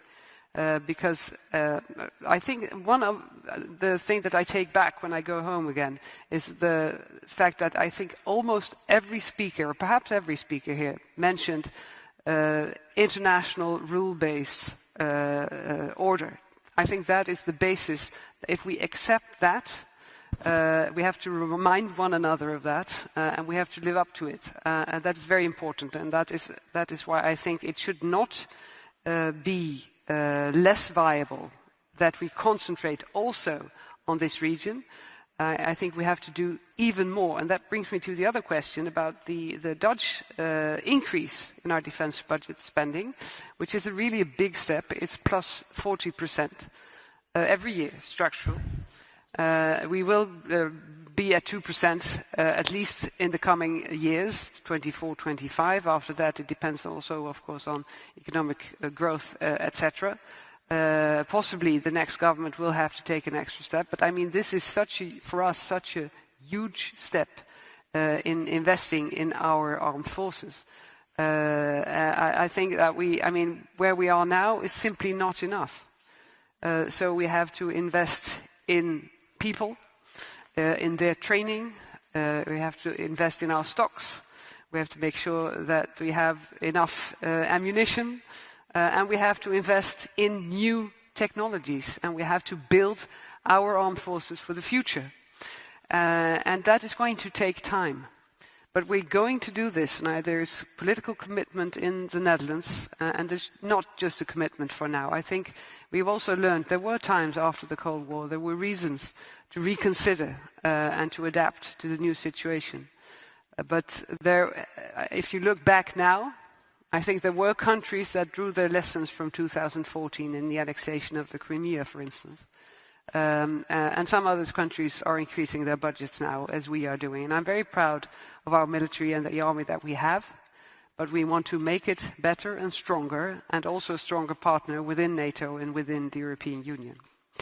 A few other questions, perhaps, if you allow me, John. The awareness in the EU, perhaps the same answer. The war in Ukraine has also opened our eyes in a certain sense, that we knew that the threat was there, but that it actually materialized in the way that it did it's only one man's fault. I think the Secretary Austin said it yesterday. It's one man who decided to invade Ukraine.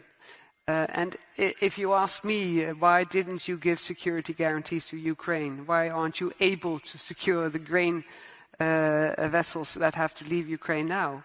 Well, because of that. Because of the aggression of one man, one country, that he is responsible for. So it's not a failure of the EU or anybody else. It's an unprovoked, illegal act of aggression and war that's put us in this situation. And in this situation, I think the Netherlands, the countries in Europe, NATO countries, and many more are doing what they can to help Ukraine with humanitarian aid, financial aid, and also military aid. And I think that is vital, because you cannot reward aggression. And it's also in the UN Charter, Article 51, that countries have the right to protect themselves. We have to respect territorial integrity and sovereignty. So is it enough? We have to continue our efforts. We have to continue our joint efforts. And that is exactly the plan that we are having. On emerging technologies, on cooperation, also in defense applications, on emerging technology with partners in Asia, I think we are investing also, of course, in NATO and in the EU, exactly in these technologies. I mentioned cyber threats. I mentioned space as an important area where we have to do more, and where I think there is some extremely valuable knowledge in countries here in this region. So that's why that cooperation is so important to us. Maritime security, yes. Well, for us as a seafaring nation, and being aware of the importance of having the free access to our seas, yes, that's why I said the Everton was a success for us, but also a signal for me that this is what we need to do. So we need to join up, to be present here, and we are also talking to our European partners. So the answer is yes, that is exactly what we're trying to do. Thank you. Thank you very much. Minister Lee. Yes. 앞에 모니터에 2분 25초 남았는데 그 안에 끝내도록 하겠습니다. 간단하게 답변드리겠습니다. 먼저 먼저 한일 간의 안보 협력 문제 질문하셨는데 그것은 어떤 대상으로 하는가, 어떤 방법으로 하는가, 두 가지가 있다고 봅니다. 대상은 북한의 핵과 미사일 위협, 여기에 중점을 둔 범위 내에서 한일 간의 안보 협력을 진행하고 있는 겁니다. 방법 면에서는 방금 말씀드린 그 대상에 한해서 고위급 정책 협의라든지 정보 공유라든지 또 미사일 경보라든지 또는 인도적 어떤 재해 전환이라든지 이런 여러 가지 차원에서 한일 간의 안보 협력을 강화해 나가고 있다라는 점 말씀드리고, 그다음 또 일본과 관련해서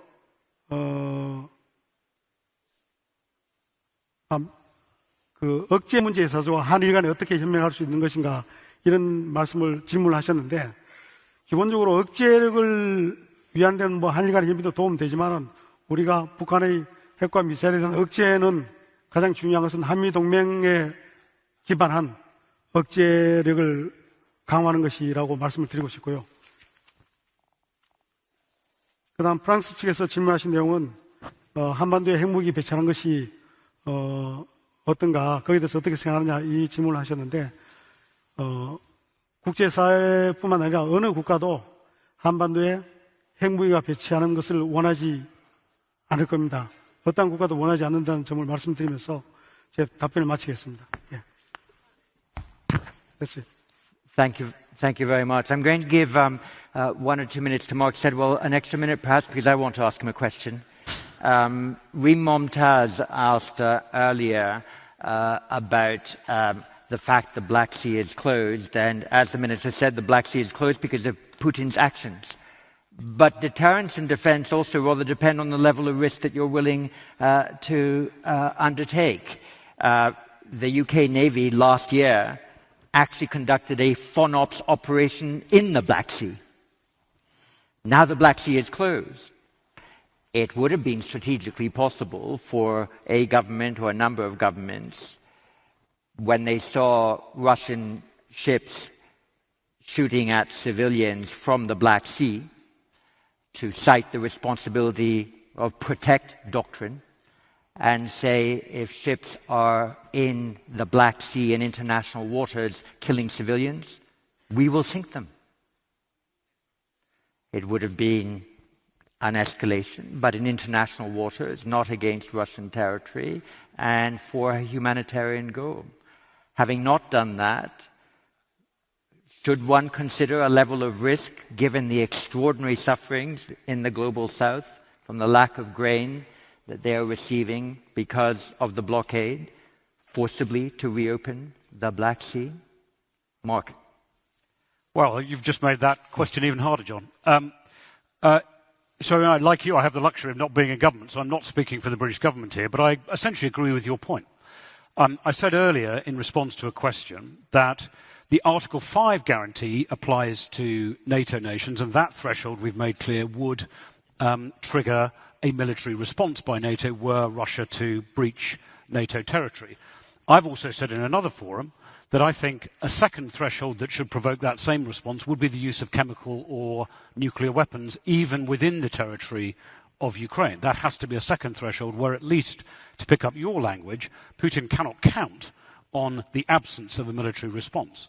And I think the same goes for the Black Sea and maintaining the freedom of navigation, as you say, in international waters. I think we should be willing to, I'm at the hawkish end on this, I think we should be willing to engage in if necessary, military operations in order to maintain freedom of navigation and, indeed, in this case, the openness of grain supplies. We have to recognise that there are risks to that, but there are risks to all of this. And I think we should be taking a more robust approach on that, and that's what I'd be advocating were I still within government. I think that goes to the various questions. I won't answer them individually because we're short of time, about deterrence more generally. How does what happens in Ukraine affect other nations that are threatened elsewhere, including in this region, and what are the lessons? Well, Putin miscalculated. I mean, we've all been clear. This was his decision, but he did not expect this to turn out the way it has. He clearly expected that this was going to be a swift and decisive victory for Russia, and it hasn't been. And why is that? Well, one, he overestimated the capability of his own forces. Second, he underestimated the Western response and actually how much capability we'd provided to Ukraine over the previous few years, and he clearly underestimated Ukrainian fighting spirit. And so the lessons for elsewhere are that we need to help other nations who feel themselves threatened by a more powerful neighbour to equip themselves with the capability but also the morale to demonstrate that they're going to be a very, very hard challenge should a more powerful neighbour seek to breach their sovereignty and carry out an act of an aggression.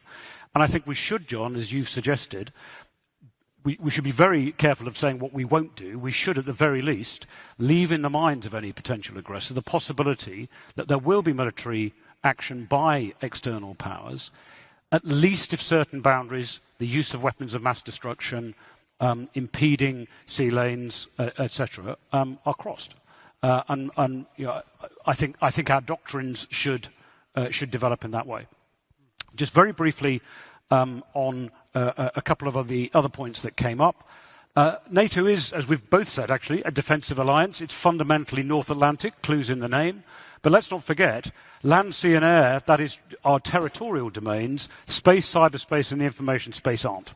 And so the NATO strategic concept needs to be updated for recognizing that not every threat that may come at us in those new domains, and cyberspace is now as much a place where business is done and activity is conducted and so on, as real life, if you like, that we need to be, NATO needs to have a role in defending its members against threats in those areas from wherever they might come, not just in its own territory.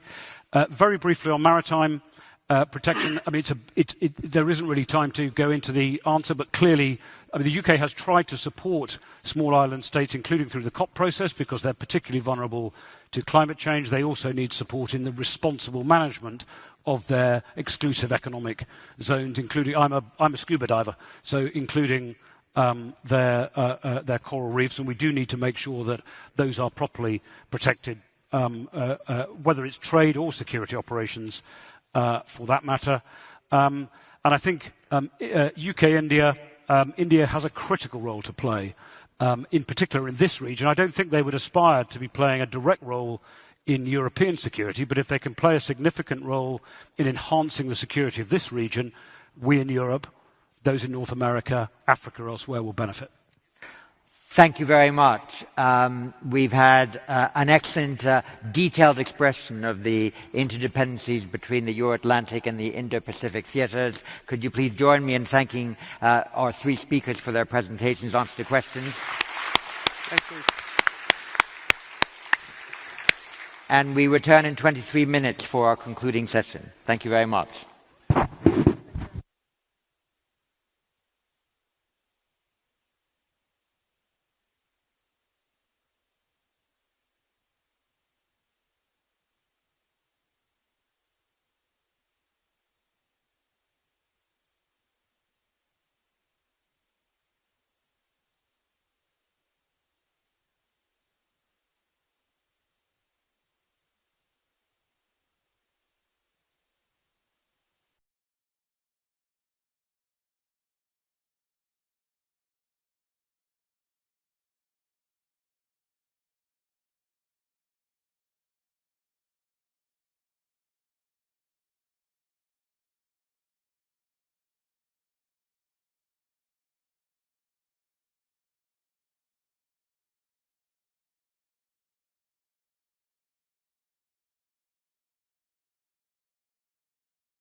His Excellency Dr. Khalid bin Muhammad Al Tia,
Ladies and gentlemen, the next session will commence shortly. We invite you to return to your seats in the ballroom, please. Thank you.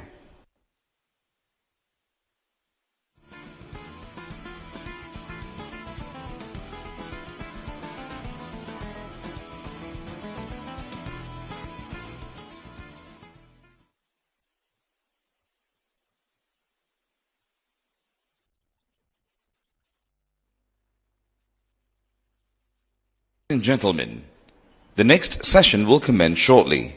We invite you to return to your seats in the ballroom, please. Thank you.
Ladies and gentlemen, the next session will commence shortly. We invite you to return to your seats in the ballroom, please. Thank you.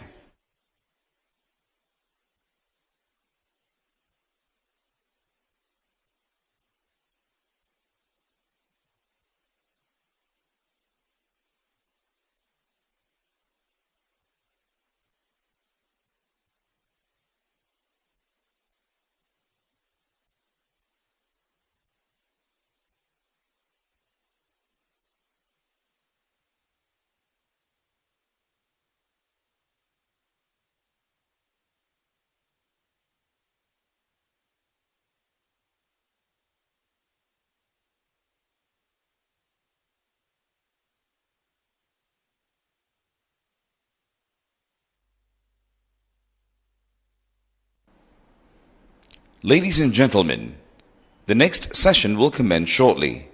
We invite you to return to your seats in the ballroom, please. Thank you.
Gentlemen, Thank you very much.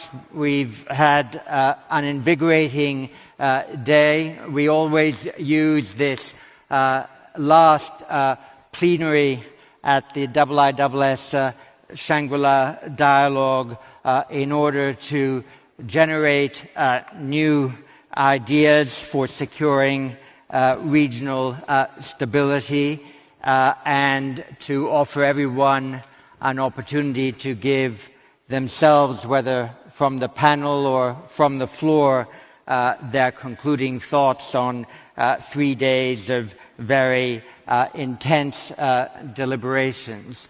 But we're delighted this morning to have on our panel Anita Anand, the Minister of National Defence of Canada. This is her first Shangri-La Dialogue, but by no means Canada's first. Canada has had a persistent presence, to use a term of art, at the Shangri-La Dialogue, and we need little reminding that Canada is also a Pacific power.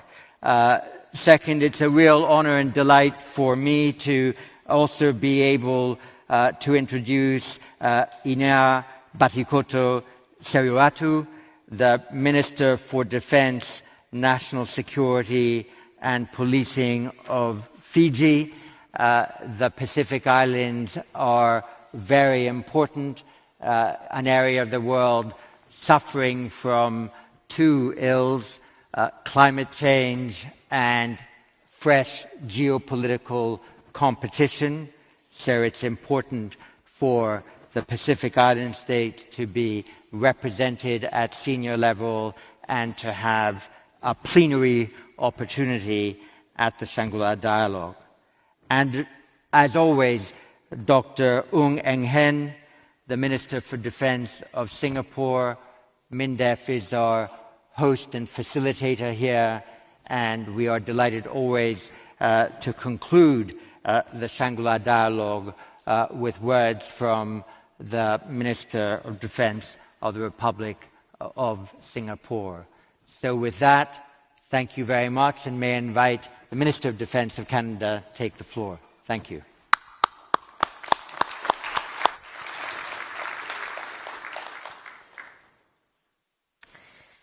Dr. Ng, Minister Seriratu, colleagues, good morning, bonjour.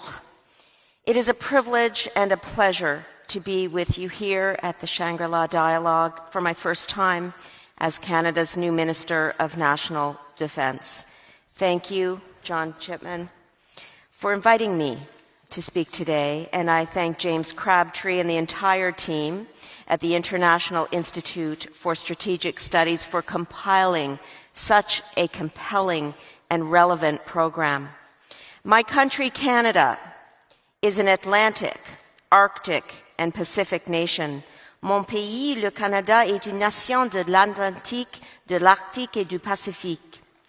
Across the Atlantic, we have boosted our military presence in response to Russia's illegal and unwarranted invasion of Ukraine, which we condemn in the strongest possible terms.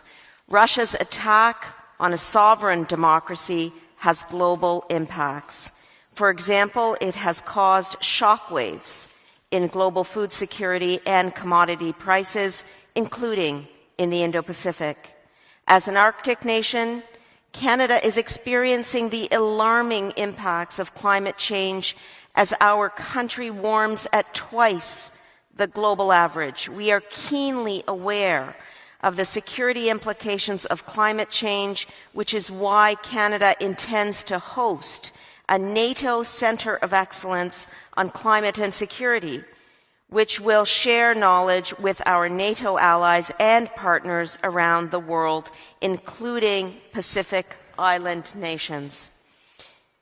And as a Pacific nation, we believe that this region is of crucial importance to our country, and we seek to help build a free, open, and inclusive Indo-Pacific. Here we understand the value of this conference. Across the board, Canada believes in the centrality of what we call responsible engagement. It includes transparency, open communication, and adherence to the international rules and norms that have underpinned our collective security for decades. Today, I will lay out 3 key elements of Canada's approach to the Indo-Pacific, all of which reflect our country's commitment to responsible engagement. First, I will describe Canadian Armed Forces military presence in the region in terms of responsible engagement. Second, Canada's commitment to multilateralism. And third, the comprehensive Indo-Pacific strategy that our government is currently developing. First, the contributions of our Canadian Armed Forces in this region.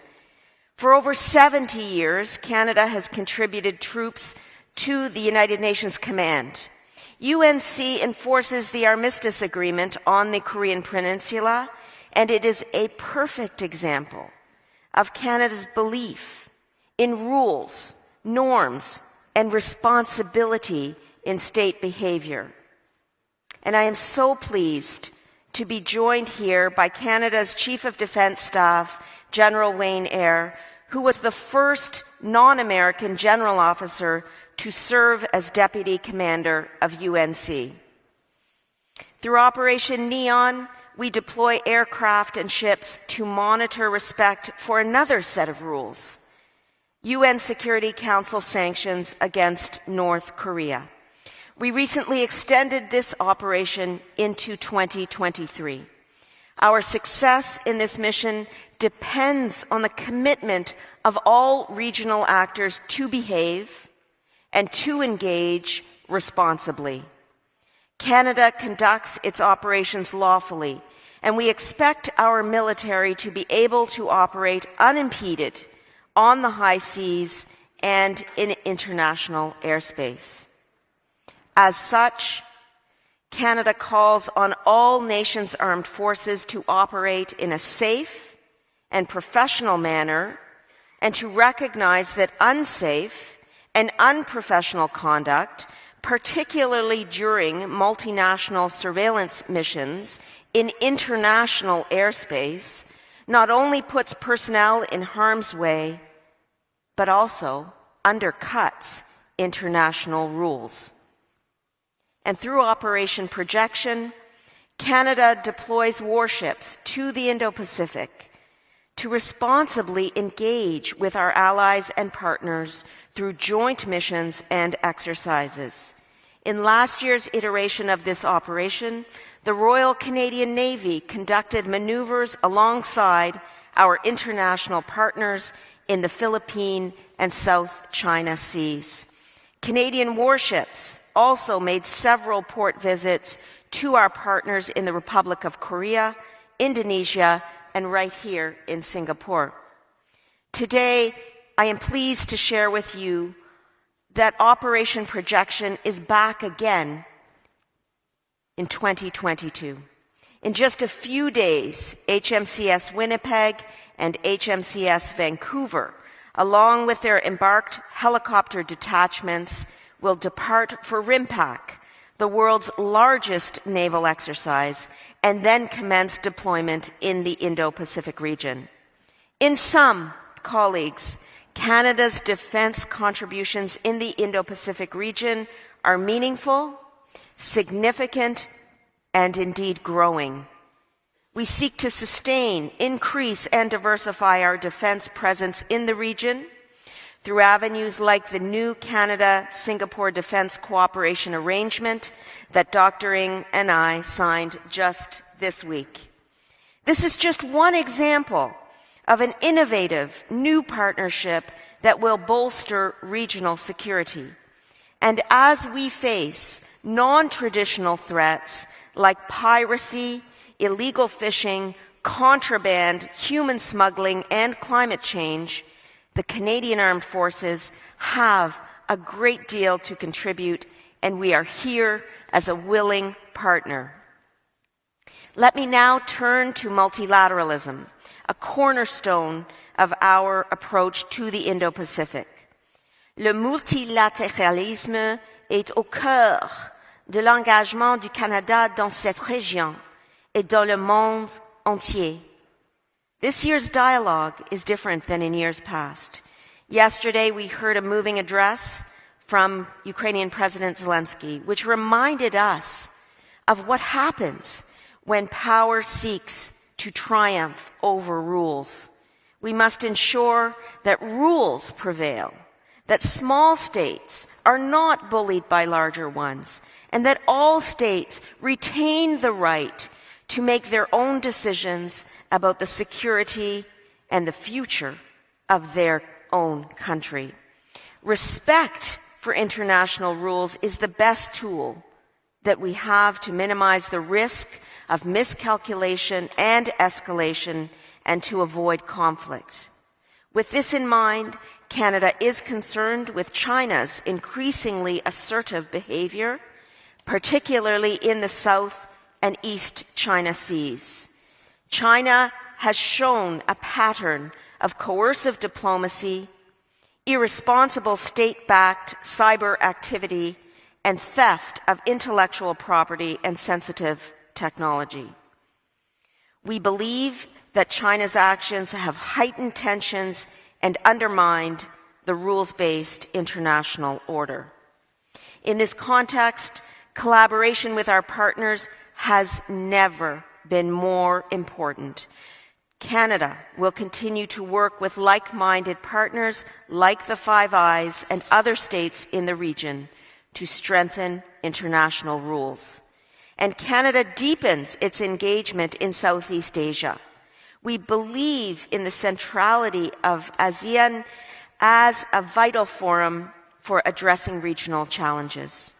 Canada is one of ASEAN's 11 dialogue partners, and in 2022, we applied to elevate our relationship with ASEAN to full strategic partner status.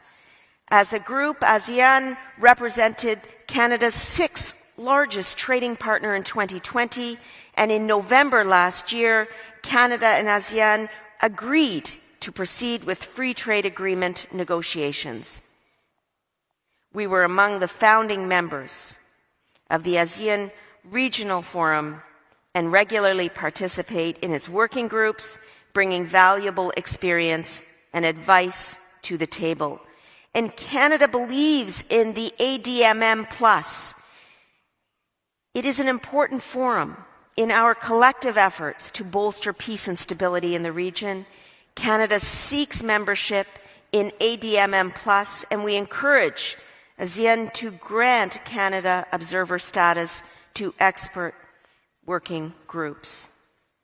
In short, Canada has a great deal to contribute, and let me take another example in the area of climate change. Let us remember that Canada has the longest coastline in the world. Given our military's excellence in disaster response, humanitarian assistance, maritime security as well, we welcome opportunities to share knowledge and collaborate. Indeed, the extension of ADMM+ membership to countries like ours would constitute a new and fresh approach to addressing regional security challenges and benefit all parties. Finally, let me address the path forward for Canada's responsible engagement here in the Indo-Pacific. Permettez-moi maintenant de discuter des prochaines étapes de l'engagement du Canada dans la région. Our friends in the United States, the European Union, and several European states have recently released comprehensive Indo-Pacific strategies. And Canada, too, is developing an Indo-Pacific strategy of our own. The strategy will integrate our actions across the diplomatic, military, and economic spheres, and it will be released in the coming months. Just this week, on June 9th, my colleague, Foreign Affairs Minister Joly, announced the establishment of the Indo-Pacific Advisory Committee, representing the private sector, civil society, and former members of government to ensure Canada's enhanced approach to the Indo-Pacific reflects diverse perspectives from across our country. Their work will build upon the strong relations that we already have. Canada is one of the 11 signatories of the Comprehensive and Progressive Agreement for Trans-Pacific Partnership. In fact, the combined economies of CPTPP countries represents almost 15% of global GDP. And of course, millions of Canadians, including myself, come from Indo-Pacific backgrounds, and these people-to-people ties are so very important. Stronger ties will benefit our Indo-Pacific partners, and stronger relations will benefit Canadians by enhancing our collective security and creating new economic opportunities. Our commitment to this region runs deep, and our new Indo-Pacific strategy will guide our efforts to build a free, open, and inclusive Indo-Pacific where states engage responsibly, behave transparently, and demonstrate respect for international rules. To conclude, I will simply say that Canada is always interested in new, innovative approaches to enhancing Indo-Pacific security based on the principle of responsible engagement. Through closer defense relationships, enhanced multilateral partnerships, and with a comprehensive new Indo-Pacific strategy, I believe that the future of Canada's relationship with this region is bright. Canada is here as an enthusiastic partner with an open mind and an open invitation to work together. J'ai bien hâte de poursuivre notre collaboration avec nos partenaires régionaux en faveur de la paix, de la stabilité et de la prospérité. Thank you. Merci. Thank you.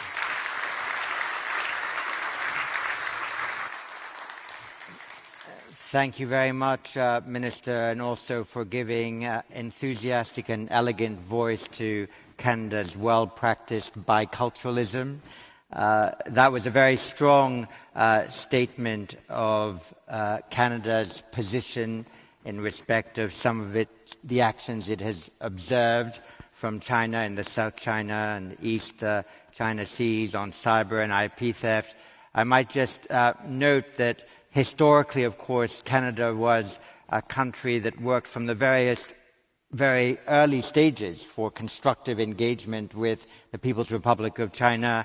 If I'm right, the father of the present Prime Minister, Pierre Elliott Trudeau, played a big role in inspiring people to engage with China. And so it is no doubt with a degree of sadness and regret that there are still challenges of the kind that you've adumbrated that remain. With that, could I invite now the Minister for Defence of Fiji to address this seventh plenary. Thank you.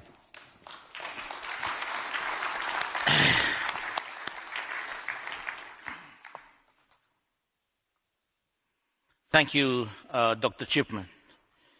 Excellencies, distinguished leaders, government ministers, ladies and gentlemen, Bulbinaka, and greetings from Fiji. I wish to thank the government of Singapore and particularly the International Institute for Strategic Studies for inviting Fiji to speak on this session, and it is my pleasure to offer some insights on the topic of securing regional stability. The IISS Shangri-La Dialogue is a vital platform in sharing experiences and solving pressing challenges. As such, we would like to thank the IISS for this opportunity, and particularly we have learned a lot in these past 2 days, and see this as the beginning of greater cooperation amongst countries and, of course, all stakeholders, particularly after the COVID-19 pandemic. Ladies and gentlemen, the heightened geopolitical competition in the Asia-Pacific region has been the primary focus of this dialogue and has attracted a lot of discussions. However, I hope that I will not disappoint you if I digress a bit and focus more on a much imminent threat that is a major concern to every Pacific Islander, and that is climate change. On 20th February 2016, Tropical Cyclone Winston made landfall in Fiji. Its 250 kilometers per hour winds tore apart homes, uprooted crops, devastated livelihoods, cost a US $1.4 billion in damages. That's 1/3 of our GDP gone within 36 hours. Again, on 17th December 2020, in the midst of combating the COVID-19 pandemic, Tropical Cyclone Yasa also made landfall in Fiji. Its 260 kilometers per hour winds destroyed schools, ruined hospitals, and ripped apart roads. This year, on 10th January, Tropical Storm Cody dropped 369 millimeters of rain in just 24 hours, causing devastating floods and displaced over 4,000 of my fellow Fijians. In Fiji, we are not threatened by geopolitical competition. In our blue Pacific continent, machine guns, fighter jets, grey ships, and green battalions are not our primary security concern. The single greatest threat to our very existence is climate change. And our hopes and dreams of prosperity, it threatens our very hopes and dreams of prosperity. Human-induced, devastating climate change. I must thank my dear brother, the Honourable Minister for Defence of New Zealand, in speaking so eloquently on this subject yesterday during the special event on climate change and green defence. Thank you, Minister. Climate change is a threat to our very existence. Waves are crashing at our doorsteps. Winds are battering our homes. We are being assaulted by this enemy from many angles. We are the blue Pacific continent, and we are standing up together, rolling our sleeves, fighting for our lives. This morning you have asked us to discuss a new idea for securing regional security. On behalf of Fiji and the Pacific, I offer two new ideas. One, security is broader than many of us have traditionally defined it. I've talked about climate change. Of course, we consider traditional and non-traditional threats. But as the Honourable Minister from Canada, our last speaker, has stated, that there are serious security implications arising out of climate change issues. Two, we have to adapt how we work and who we work with to achieve stability in this new context. In the Pacific, we are building our defense capability to rise to the challenges posed by this new, not by new hypersonic technology, but by cyclones, floods, viruses, and disinformation and misinformation. These are the front lines we are being forced to fight on. COVID-19 pandemic has left us in no doubt that health security is a central part of national and regional security. Indeed, in 2020, the Pacific region invoked our preeminent regional security cooperation arrangement, the Boe Declaration, to unite us in a fight against COVID-19. And the COVID-19 pandemic forced us, as a national and regional security sector, to form new partnerships. In our COVID-19 response, we saw how critical the whole of nation partnerships were in order to maintain health security.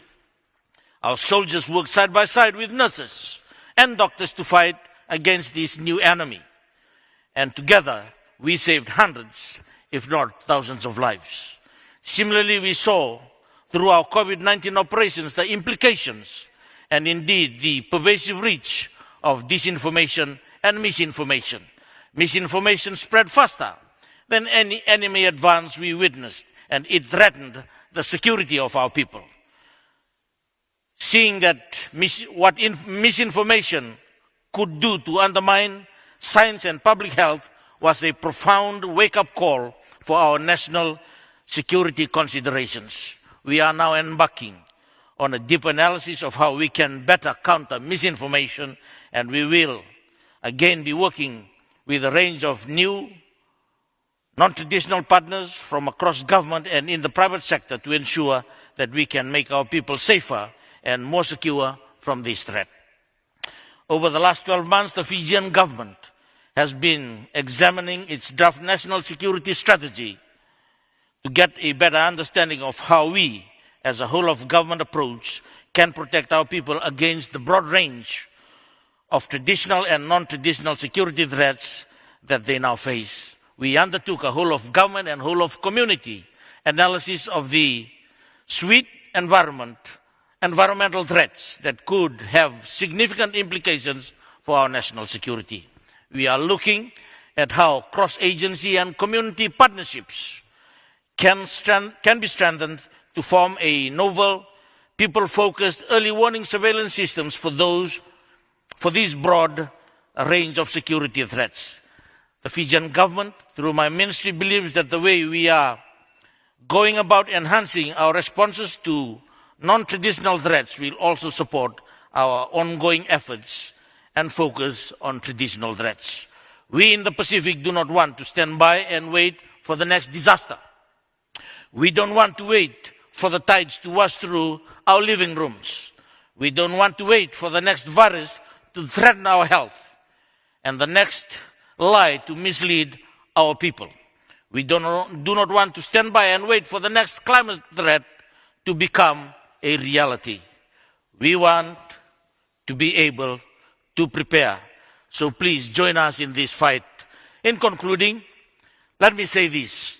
We cannot deal effectively with our challenges alone, and we need the support of other countries and institutions in the region to assist, especially in information sharing and capability development.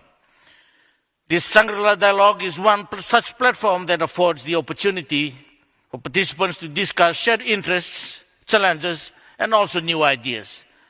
As such, it continues to be useful in assisting respective countries and regions work towards improving security and defense mechanisms in their countries. The need to continue to develop and implement appropriate regional and government policies and frameworks to meet the demands of the ever-changing security landscape are necessary if we are to remain relevant.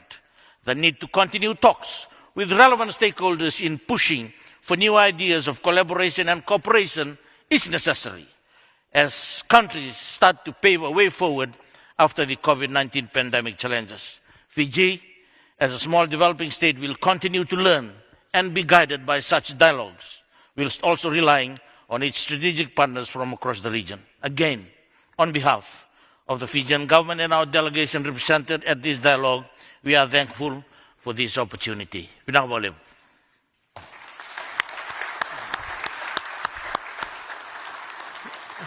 Thank you, Minister, for that extremely powerful statement and a reminder that early warning to be strategically effective needs to arrive not just in time, but in respect of a variety of different types of threats. And for early warning to have strategic effect, it also needs to be acted upon. Let me just say one thing in introducing our third speaker. When the IISS initiated the Shangri-La Dialogue and thought about where a defense ministers' meeting might be held, we were delighted to be able to host the first one and all subsequent ones in Singapore for one peculiar idiosyncrasy that I think we both share, which was that the IISS and Singapore were both born into our different types of independence in the same decade. Neither of us had any natural resources on which we could depend. We had to rely on our wits and our strategic thinking, and that is something that we continue to share, and it is the strategic thinking from Singapore that we now invite to be expressed from this podium in this concluding plenary. Thank you, Minister.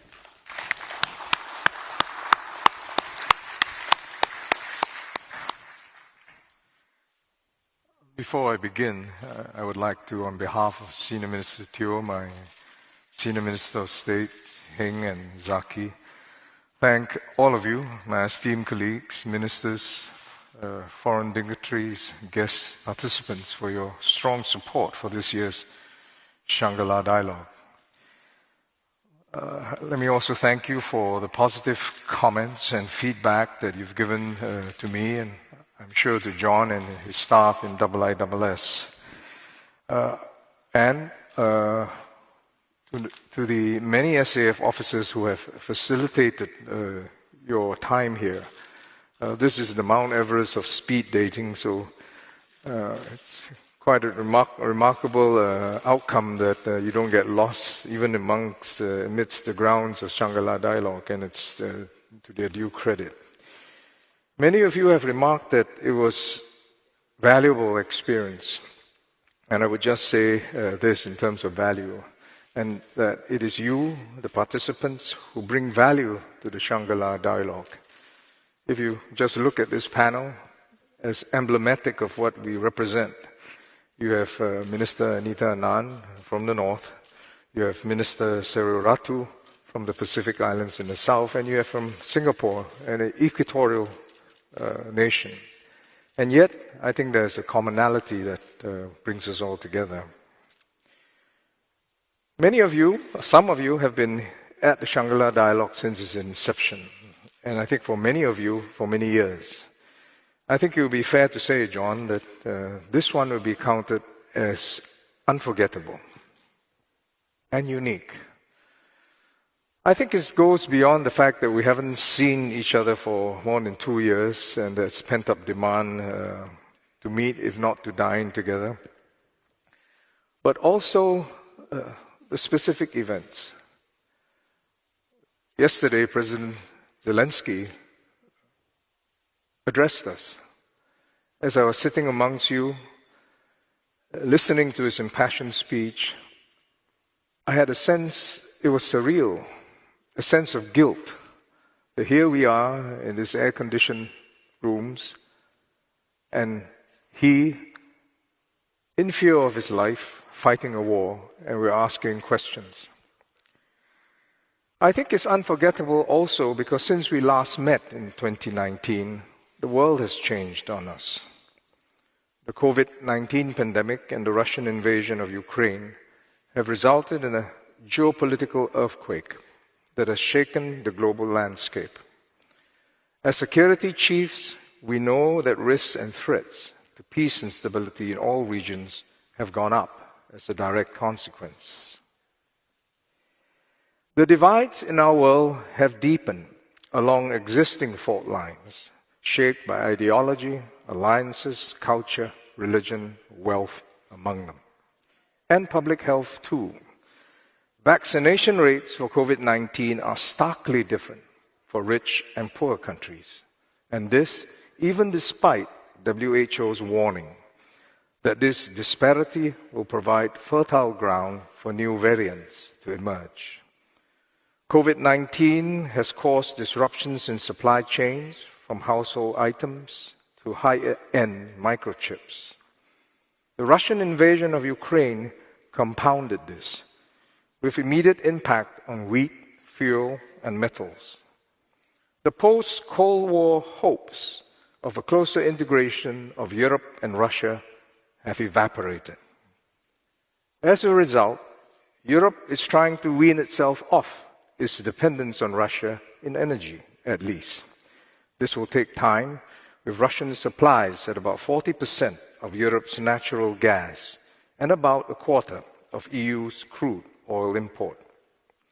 For wheat, Russia and Ukraine, the breadbasket of Europe, accounts for almost 1/3 of all world's exports. Individual countries are shutting down their exports for grains and other food items to deal with shortages, compounding supply shocks. These aftershocks are upon us and keenly felt. Inflation coupled with supply shocks put millions, especially among the poor, at risk in all countries for access and affordability to essential food and commodities. In some, countries have turned more inward. Responses to global challenges such as climate change, human trafficking, terrorism will risk setbacks or fragmentation. In tandem, security alliances are hardening. Despite protestations and caveats to the contrary, partners are positioning and building up security arrangements, if not military capability, among their groupings.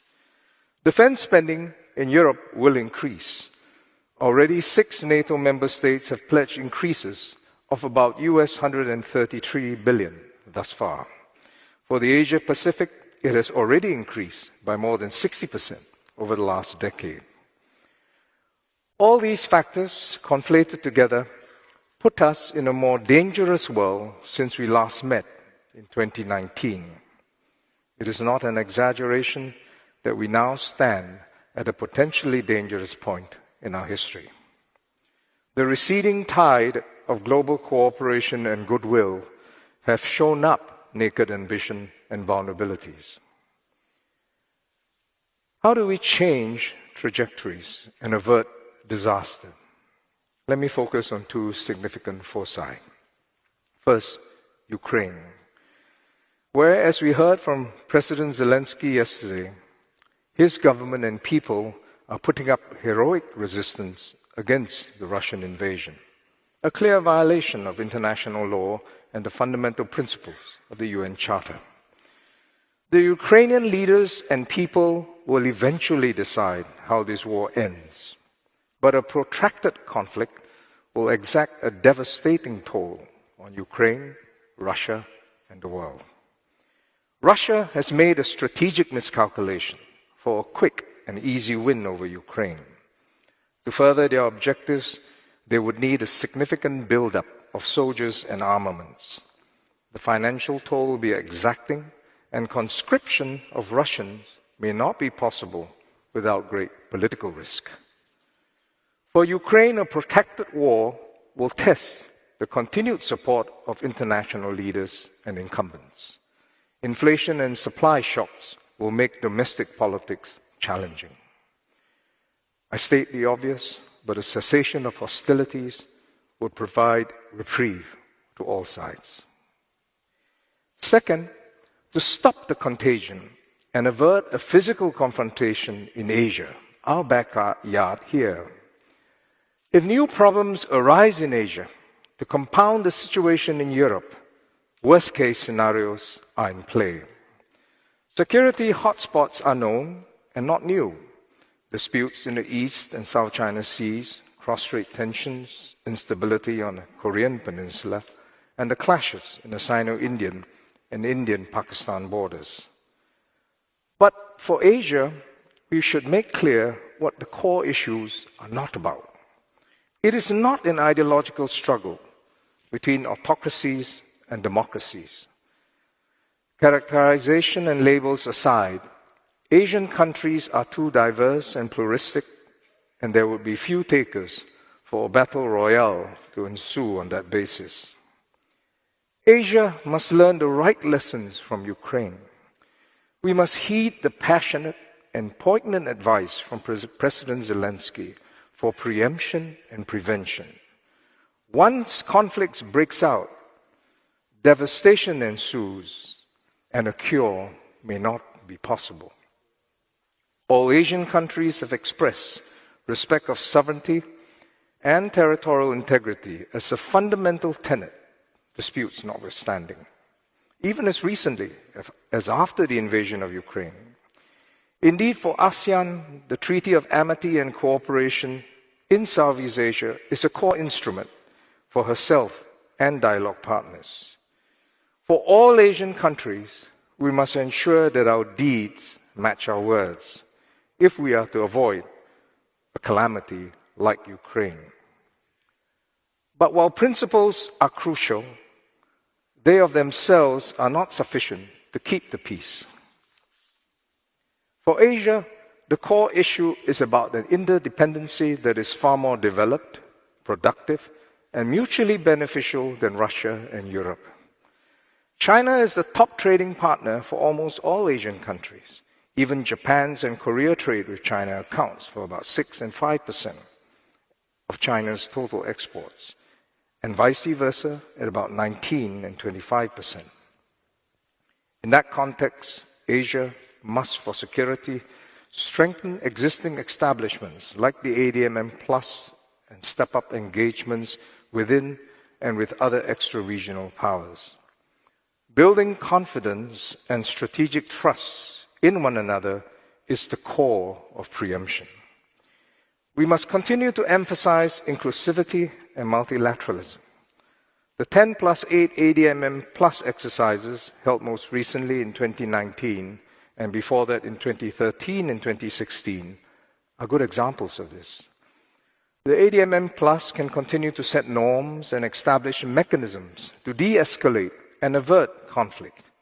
We have confidence-building initiatives, such as the Code for Unplanned Encounters at Sea, which all 18 ADMM Plus navies have practiced, and the guidelines for air military encounters, with principles and operational guidelines for air encounters between military aircraft. It's the first of its kind. Let me thank you all again for your presence and contributions to this Shangri-La dialogue.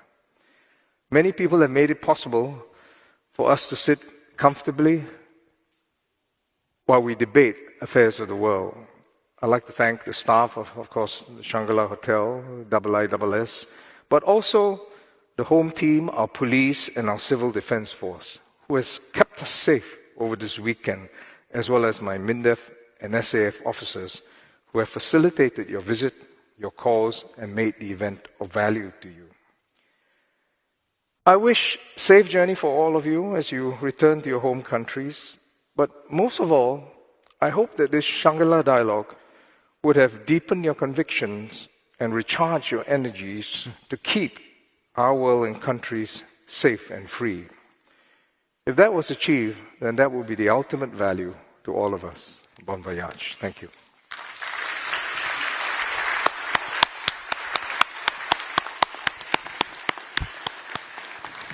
Thank you very much, Minister, for first pointing out some of the damages that are caused by too much introversion, whether geoeconomic or geopolitical, and the damages that can be caused through an excess of protectionism, and also for your warning that if sensitive issues are not intelligently dealt with, crises can be followed by conflict, and that preemption and prevention are strategically vital to defend peace.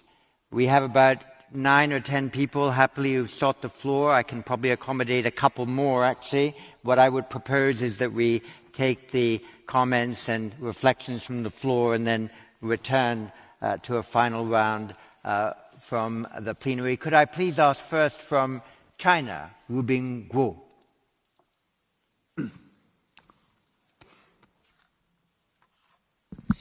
谢谢给我一次提供的提问的机会啊。我这个问题是提给加拿大国防部长阿南德的。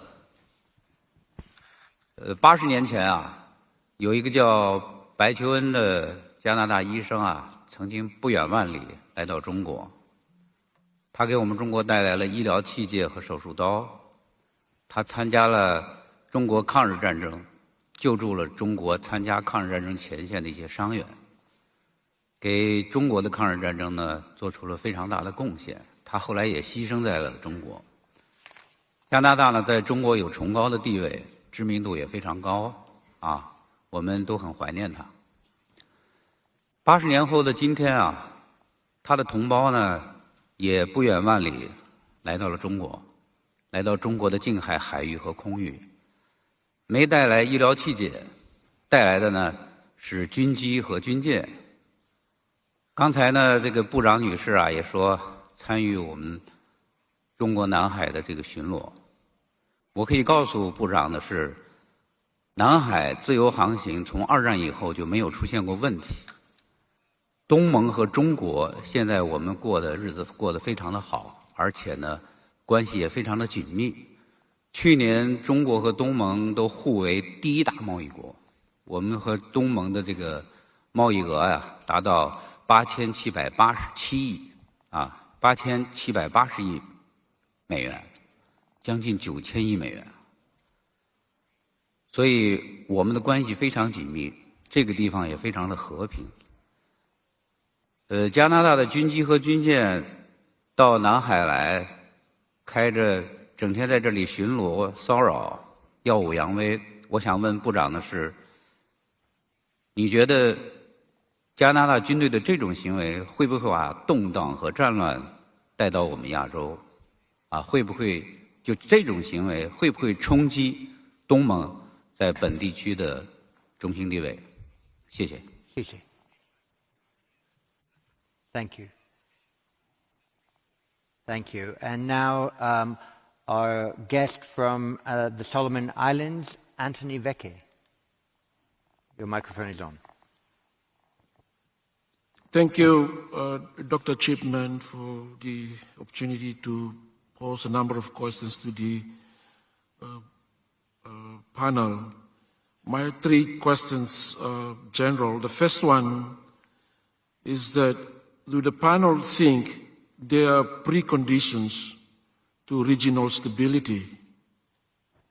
My second question relates to climate change, and it's more specific to the Pacific region. To what extent do the various Indo-Pacific strategies support stability in the areas of climate change, which is the biggest threat to the Pacific region? And my last question is, regional security will not be achieved without domestic and internal stability. To what extent do the various Indo-Pacific strategies ensure there are internal or domestic stability? And I am referring to the Pacific region. Thank you. Thank you very much. And from the US and the ISS, Aaron Connolly. Thank you, John.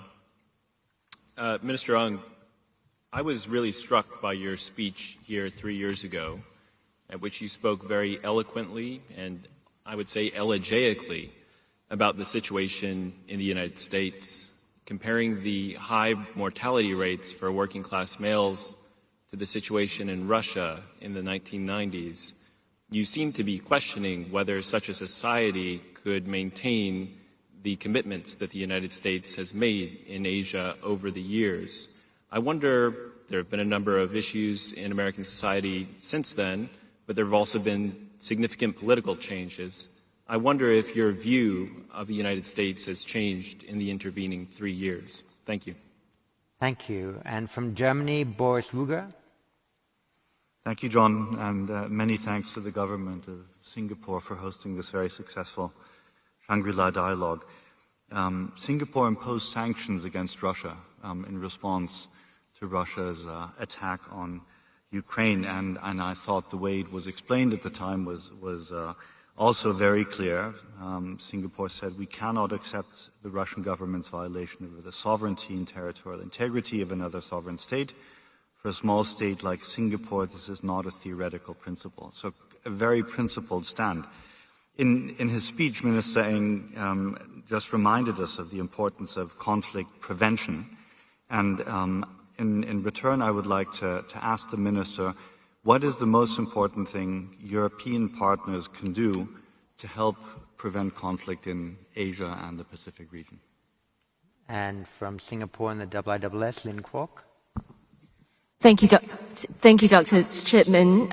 My question is directed to Minister Ng. Minister, could you please speak to how the Russia-China joint statement of 4th February has impacted China's reputation as well as influence in the region? Thank you. And from the U.S., Josh Rogan. Thank you very much. My question is for the Honorable Minister from Fiji. Sir, in the United States, U.S.-China competition in the Pacific Islands has become a hot-button issue. There's a perception that the United States has neglected this region and that China is taking advantage. I'm wondering, what is your perception of that competition from where you sit, and what would you say the United States can do, should do, ought to do to maintain these historic relationships? Thank you. Thank you very much. From the UK, Ewan Graham.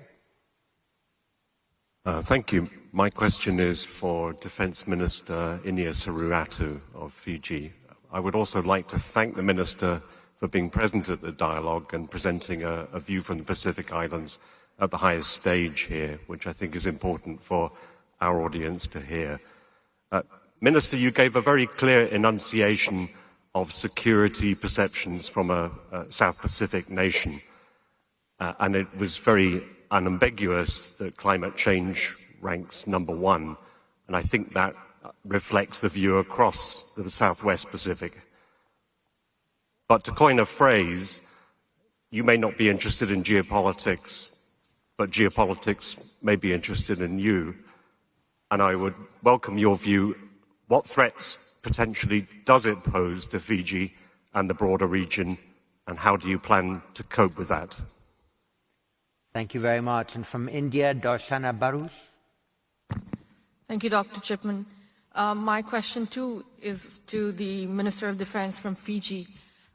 Minister, you were the only defense minister at the forum who spoke about climate change as the foremost and central security challenge in the region. Over the last 2 days, your counterparts from bigger nations have detailed in great length their security challenges, which clearly are very different from the way you view the region. My question to you is, how do you approach this misalignment of the concept of security itself between small states like Fiji and actors that seek to provide security and capability to small states? Thank you. Thank you very much. And from China, Zhao Zhuzhao. The mic is on. Thank you, Chairman. Shangri-La Dialogue initiated in 2002, and this year marks the 20th anniversary of the Shangri-La Dialogue. I think it is a perfect moment to sum up what roles the Shangri-La Dialogue has played in this region. So my question goes to Dr. Huang and also Dr. Chipman. And I have heard a lot of views, and some view Shangri-La Dialogue as positive, thinking it's a forum bringing together high-ranking officials and scholars from this region to improve communication and exchanges. But there are negative views the Shangri-La Dialogue as a forum dominated by the United States and its allies, serving the interests of the U.S. and its allies. And also, the topics it sets often point to differences rather than cooperation, and divergence rather than convergence. So my question is, what role over the past years Shangri-La Dialogue has played in Asia-Pacific security, and how do you view the comments, the opinions I have mentioned above? Thank you. Thank you very much. I'm sure we'll both have thoughts on that in our last remarks. Thank you for inviting us to think more about that. From Singapore, Jia Yanchong. Hello. Yeah. Thanks. So my question is for Minister Ng. So through the events of the few days, questions of disinformation have come up, as just they have on the panel earlier.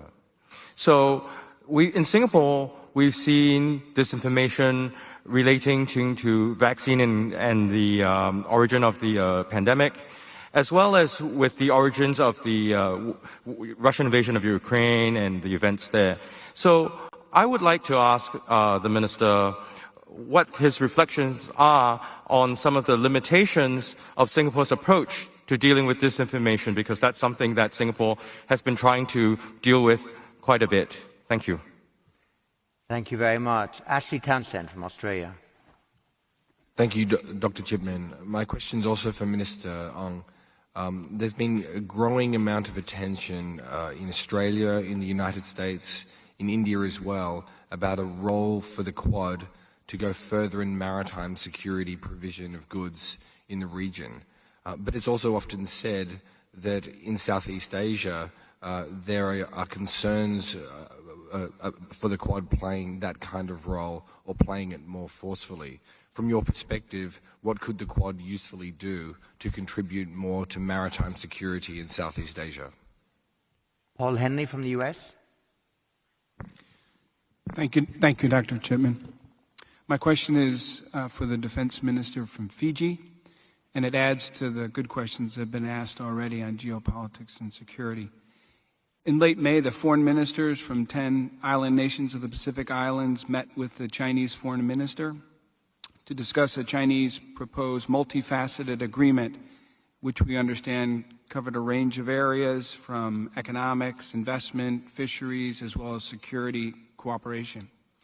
We also understand consensus was not reached on the proposed agreement, and I wonder if you can give us a sense where Fiji sees benefits from China's increased presence and engagement with Fiji and the Pacific Islands, and where you do not.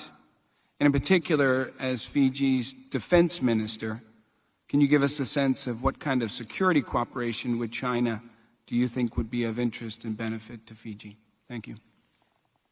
For about a decade, my local security partner for the organization of the IISS Shangri-La Dialogue was the former executive director, Tim Huxley. So I'd like to invite him to ask a question in this plenary, which I think you deserve to do after a decade of service to this cause.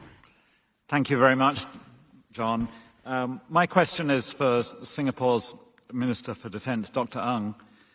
Minister, thank you for what you said about the challenges posed for regional security by recent global developments, but I wonder if you could say something about the potential ramifications of the war in Ukraine for Singapore's thinking about its own security and defence, and more particularly, do you see any implications for the doctrine, organisation and equipment of the Singapore Armed Forces?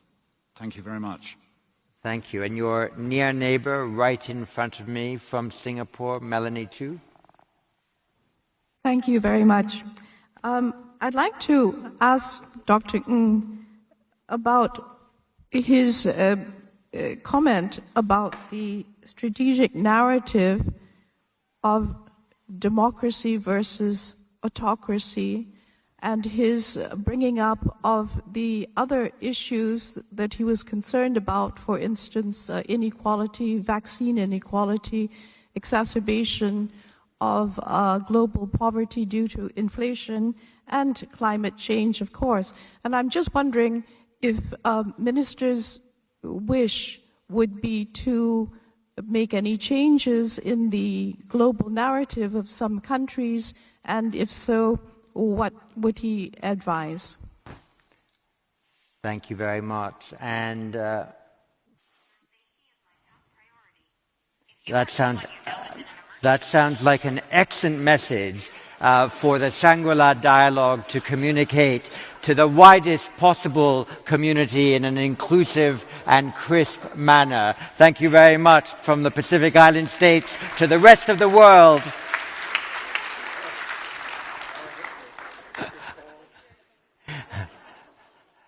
Why not move to the present Executive Director of ISS Asia before we come back to the panel, James Crabtree? I have a question for Minister Anand from Canada. There's always an ebb and flow of the aspiration of countries to do more in the Asia-Pacific region. Some of us recall under Prime Minister Stephen Harper that Canada made more of a concerted push to increase its influence in this part of the world. However, at that point, one of the main weapons in Canada's arsenal was its claim to be an energy superpower, one which both you and other panelists have revealed to be now problematic in an age of higher concern about climate change. Therefore, I note your forthcoming Indo-Pacific strategy, which many of us would be interested to read. Beyond copying the wise and enlightened Dutch example of specifically mentioning the Shangri-La dialogue, what will Canada do to make sure that its own Indo-Pacific strategy is sustained over time and distinctive from other nations?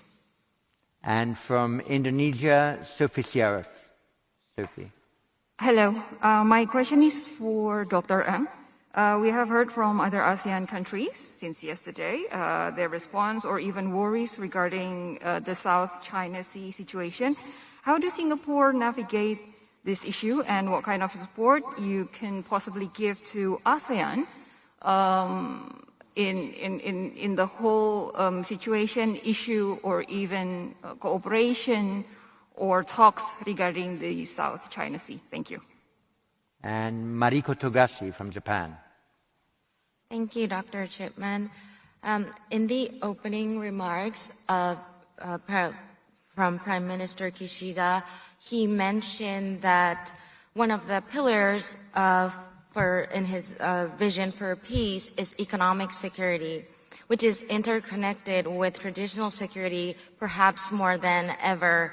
And there are more and more economic agreements and frameworks in the Indo-Pacific region. How do you think we can involve more countries in our economic cooperation in the region, especially given the difference in geopolitical proximity to China? Thank you. Thank you. And again, a tactical warning to each of our panelists. I'm going to take two more questions and then invite each of them to give their responses. Some of them will be clustered because a few of the questions overlap in the same order in which they originally spoke, to Minister Anand, Minister Fiji, and Minister Ung. But I'll take two more questions as you prepare and think about the responses. First from Nicholas Childs. Thank you, John. Question for Minister Anand. Minister, you characterize Canada as an Atlantic, an Arctic, and a Pacific power. As a result of changes underway in the Arctic, not least because of climate change, the opening of sea routes, the potential increased exploitation of resources, in some ways that is bringing the Pacific and the Atlantic closer together. But it also brings the risk that the Arctic itself is becoming increasingly a new arena for state-based competition itself. Does Canada perceive the Arctic in that way? And in that context, does it balance? How will it prioritize its commitments as between the Pacific, the Arctic, and the Atlantic? Thank you. Thank you very much. And finally from Germany, May-Britt Stumbaum. Thank you very much. Thank you very much for these very passionate, finally, speeches. And my question goes to the Defense Minister of Fiji. You said that climate change is an existential threat, but you're also working and fighting against disinformation, and you really emphasized this. So I was wondering, in those two fights, but particularly the latter, how do you fight this? If you could elaborate more on this, with whom could you collaborate? What could collaboration look like? And also the partners in this, and if European partners could also play a role in that, because disinformation is also an issue that has become high importance in our region. Thank you. Thank you very much. So with that, could I give 3 or 4 minutes to each of the panelists to give their final reflections as inspired by the questions and comments from the floor? Minister Anand. No, sorry, I was asking Minister Anand first, and then Minister Fiji, and we'll conclude with Minister Ung. Minister Anand. Okay, thank you. On the topic of the first question and Canada's approach towards China, which is essentially the basis of the question.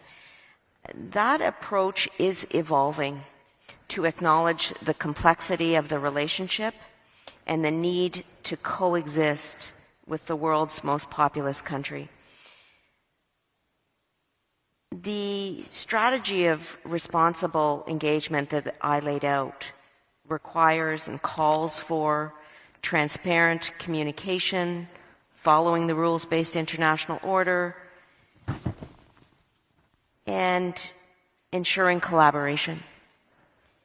And essentially, China seeks to achieve its geopolitical goals through a mix of political, economic, and military means. And the strategy of responsible engagement, therefore, becomes much more important. These means include coercive behaviors in the East and South China Seas, hostage diplomacy tactics, as we saw with the two Michaels, irresponsible and concerning behavior in cyberspace, theft of intellectual property and sensitive technologies. So the point that I seek to make here and in my remarks is that we must be clear that these violations of rules and norms cannot be tolerated and that they impede our ability to cooperate on global issues and shared interests. On the second question I received relating to climate change and to what extent the forthcoming Asia-Pacific strategy will support stability in the area of climate change, let me comment more on my file, which is defense and security, since that policy is forthcoming. And let me say, in direct response to the question from India, which didn't actually come to me, that we do see climate change as a very serious defense and security threat. And we do nationally and internationally contribute to efforts to address climate change disasters. The Canadian Armed Forces every year, multiple times a year, are deployed to address climate change disasters in our own country. And internationally also, we deliver assistance, tsunami, natural disasters, with our expertise in this area, and in particular, maritime search and rescue. We will be working to host the NATO Center on Climate Change for the very reason that climate change is a security threat. So I hope that responds to that question. The third question that came to me related to the high mortality rates relating to males in the United States. I was not at this conference 3 years ago. This is my first time at the conference. But I will say that I take very seriously socioeconomic domestic issues relating to all individuals and genders and minority groups. And I would very much welcome a conversation offline if the individual who posed it would like to discuss that further. And then on the Indo-Pacific strategy that's forthcoming from James, we will continue to prioritize the way in which we think about climate change as a security threat, as I previously mentioned. But what will we expect in terms of the policy? That is what the group that has been assembled, the advisory group, will discuss. We will support, from an operational and military standpoint, the development of Canada's strategy. There will obviously be military and defense issues that will be raised, but the reality is we are here now in the Indo-Pacific. We don't need to wait for that strategy to know that and put that right on the table. That was one of the purposes of my remarks today. And in particular, Canada is a Pacific nation with a very long Pacific coastline. 7 times more of our trade goes west than east. And my presence here and my predecessor's presence indicates the high importance that we place as a country on the Indo-Pacific region. In fact, every single country represented here at this conference has a diaspora in Canada. And we will continue to ensure that we respect and uphold security in this region. And then the final question that came to me related to Arctic and Arctic sovereignty. And how do we balance and prioritize our priorities vis-a-vis the Arctic and the 2 oceans that border the east and west coast of our country? And the reality is that the Arctic is becoming an increasing area of interest for countries outside of our own, and that Arctic sovereignty is extremely important. We have taken and will continue to take all steps necessary to defend and protect Canada's Arctic sovereignty. That includes our collaboration and commitment to NORAD and continental defense that has been in place since 1958. I recently visited Colorado, spoke with Secretary Austin about our plans to modernize NORAD and continental defense. We've invested in the maintenance of continental defense, including the importance of Arctic sovereignty through investing in the North Warning System. But this will continue. We will continue to ensure the sovereignty of our Arctic, including building on the 4 principles that the United States and Canada agreed to in August 2021: research and development, aerospace surveillance, command and control, and continued cooperation on those 3 principles. So with that, I will hand the floor over. Thank you. Thank you very much. Minister from Fiji, your reactions. Thank you, Dr. Chipman, and I do acknowledge all the questions raised and particularly directed towards Fiji. First is the question on the US-China competition within the region and how it can be maintained and done better, perhaps, particularly in terms of the United States of America. We all take our cue from the Russia-Ukraine war.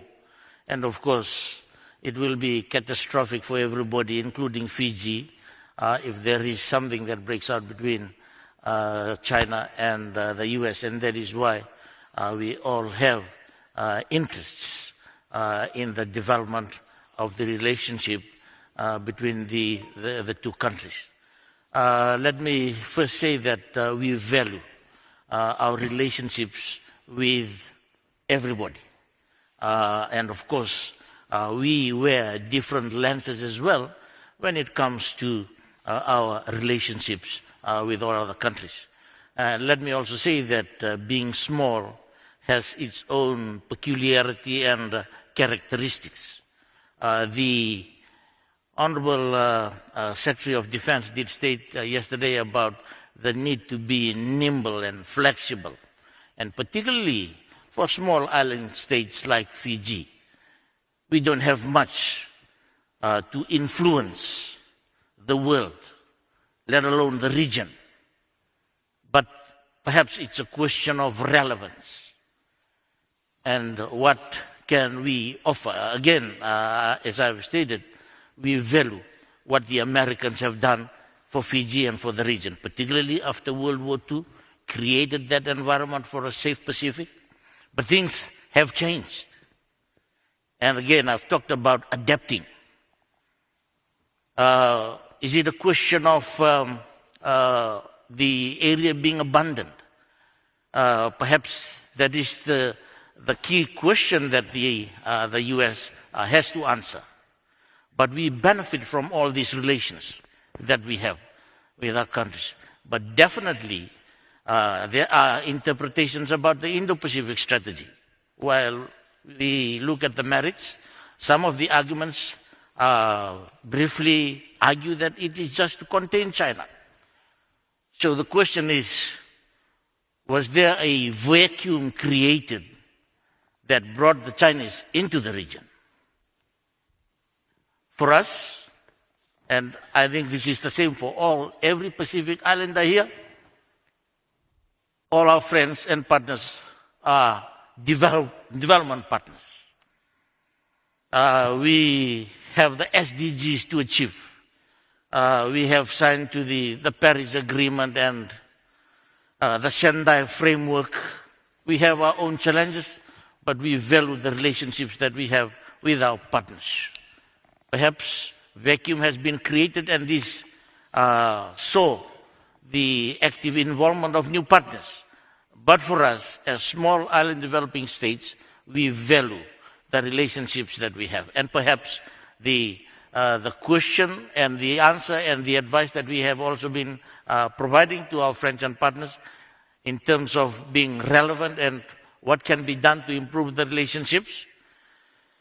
Relationships, particularly, I think the Honourable Minister for Defence of Australia did state this yesterday. It has to be long and enduring. Relationships are built on trust. And for us, that is important. Being small, we have high hopes in multilateralism. Based on the UN Charter, and we hope that we will all abide by the principles of the Charter. Perhaps that is a challenge. On the question about the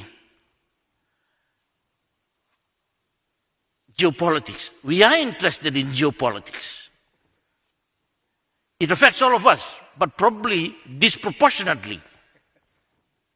It would be stupid of me to say that we are not interested in geopolitics, because it affects all of us. Again, being small, how do we maneuver within the dynamics of the current geopolitical climate? That's the key question. And particularly recognizing our interests as well. We have our priorities. We welcome our friends and partners. But we hope that you also align to our priorities and needs. Climate security, it's a matter of life for us. And therefore, my brother from the Solomon Islands talks about the Indo-Pacific strategy, where the climate is in that, and well, under the economic cooperation aspect of that, we have benefits from those, because it affects economic security as well. But in the nutshell, we are interested in geopolitics, but we are vigilant, and we are smartly, I would say, looking at all the opportunities and how we can make the most of this relationship that we have. the priorities of our big brothers. I would tend to agree with what the Honorable Minister for Indonesia did state yesterday. Your enemies may not necessarily be my enemy, but we have signed agreements based on principles of equality, mutual respect, common interest. That is where we have high hopes on, and we hope that diplomacy will see us through in this. Again, I'm having a problem with my, please, my apologies. This is the Pacific phone. We have your number. Thank you very much. Carry on. But again, the Honorable Minister did say yesterday, unfortunately, we are the ones that will prosecute war when diplomacy fails. Clausewitz says that war is the extension of policy by other means. So for us, as a small country, again, we value the relationships that we have. And I tell you what, our relationship with our traditional partners have never been stronger and better. But let me say this. We hope that it's for life. The Honorable Minister in jest told me the other day, when he asked me, where are you from? I'm from Fiji. Oh, you're very famous. I hope we are famous for the right reasons. Why is that, Minister? Oh, everybody's coming to Fiji, visiting you, courting you. But when will you get married? Let me say this. Marriage is about a lifetime covenant. It's about an enduring relationship. We may be courting, but, you know, as a Christian, we have our vows, marriage vows. Oh dear. The vows is like this. In good times and bad times, in health and in sickness, in richness and poverty, we will be husband and wife forever.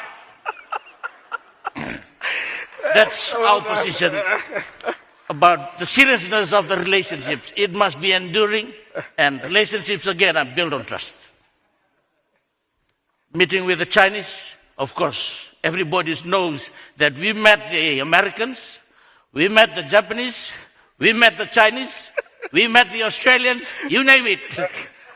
I asked the Indian Foreign Minister the other day, before I came across, High Commissioner, when is your Foreign Minister coming to Fiji? But let me go back to the China question. Again, China is a key development partner. And that is a known fact, and that is accepted as well in the region. A key development partner. And for us, we know that China has bilateral relations with all Pacific countries. At the same time, China has come up with a concept about the region that, that has been raised in here. And that has not been any consensus on some of the issues. But again, we respect that we all have the sovereign rights to make our own decisions.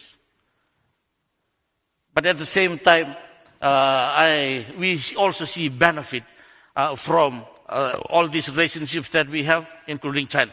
What defense cooperation that we have with China? One, capacity development. And it's the same. We have our senior military officers and technicians in the US, in Australia, in India, and of course in China as well. Capacity development, because that's something that we seriously need so that we can address most of the issues that we have. And just on technology and other things that we need in terms of our capability development. We don't have much to influence the the vast EEZ that we have. If we cannot influence our borders, our EEZ, I'm running out of time probably, then we don't own it. We need capability. And this is something that we accept from our friends and partners.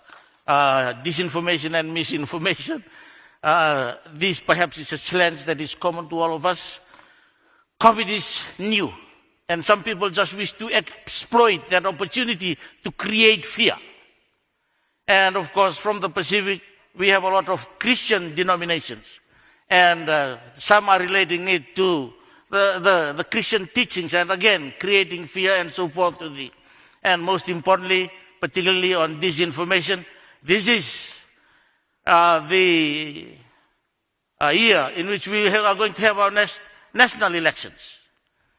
So it's just probably used as propaganda against government, because politicians, it's all about winning elections, according to the minister from my friend from Malaysia yesterday. But true leadership is about tomorrow. It's about the future. It's about our next generation. This is where the disinformation comes from. I'll end here, Dr. Chipman. Thank you. Minister, thank you very much. Minister Ung. Oh, thank you. Let me just say that you learn something every day, and I've just learned that Fijians are not only good at world-class golf, they're good at answering questions. If John would have allowed, I would have asked you to answer mine too, but let me try to just take the many questions that we have just a few minutes left and try to give you an intellectually coherent, if not a satisfying one. The first question from Aaron Connolly. Anita has answered it, although it was meant for me, but thank you, Anita. I thought it was a good answer. Has my view of United States changed? It hasn't, because it was never as you characterize it. Mr. Connolly referred to a speech I made 3 years ago where I cited the fact that there was death rates in U.S. males. And since, like my ministers here, I remember every line of every speech that I've made in the last 5 years. I know exactly what he was talking about. My view of the United States has not changed because that was not the characterization at all. And just for a quick answer, I was trained in the States as a cancer surgeon for my postgraduate cancer surgery in New York and Houston. And to me, it was a marvel that you go to these institutions in the United States, and as Minister Lee says, the United States is great because it creams from the rest of the world. It was creaming from China too until it stopped it. Now, to me, I think that's a mistake, but that's for the U.S. to decide. So the United States has got great strength, and that's reflected in our foreign policy, that's reflected in our people-to-people ties, that's reflected in our conversations with American officials who know me well, and that we believe in a stabilizing force, the progressive force of the U.S. in this region for the last 70 years. There was a question from Boris Rouge about what European partners, would I think was the most important thing that European partners can do for stability in this region. And I would say first, presence. And I also mean military presence from a security perspective. And that's the reason why, for us, for our Changi Naval Base, we adopt an open policy. We encourage powers to use our facilities as they go through, of course, for peaceful means. And that's the reason why we have many, many ships from many, many countries. I'm not at liberty to tell you how many and from whom. But in open sources, you know that the ships from Germany, from Dutch, from France. There was one year when Madame Florence Pali visited us and brought along an armada, if you remember. When Ukraine President Poroshenko was in Singapore, the Russians did us due honors by also sending some frigates to our naval base. So that's our open policy, be present. But also, I think someone mentioned and asked about my colleague, Minister Anita Anand, find your own voice. And it must add to the stability of Asia. There was a question from Lynn, thank you. How did the meeting between, I presume you were referring to the meeting between Xi and Putin. How did it impact? It was interesting to note for many of you who were here this morning that General Wei characterized their relationship with Russia as a partnership, not an alliance. I thought it was interesting. But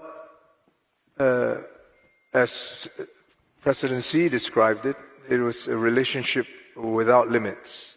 For those of you who have been astute enough to follow, they caveated it, and a couple of days later it was without limits, but there is a bottom line. And as General Wei mentioned, 2 days after the invasion of Ukraine, President Xi called up Mr. Putin and urged him to find to basically stop the war.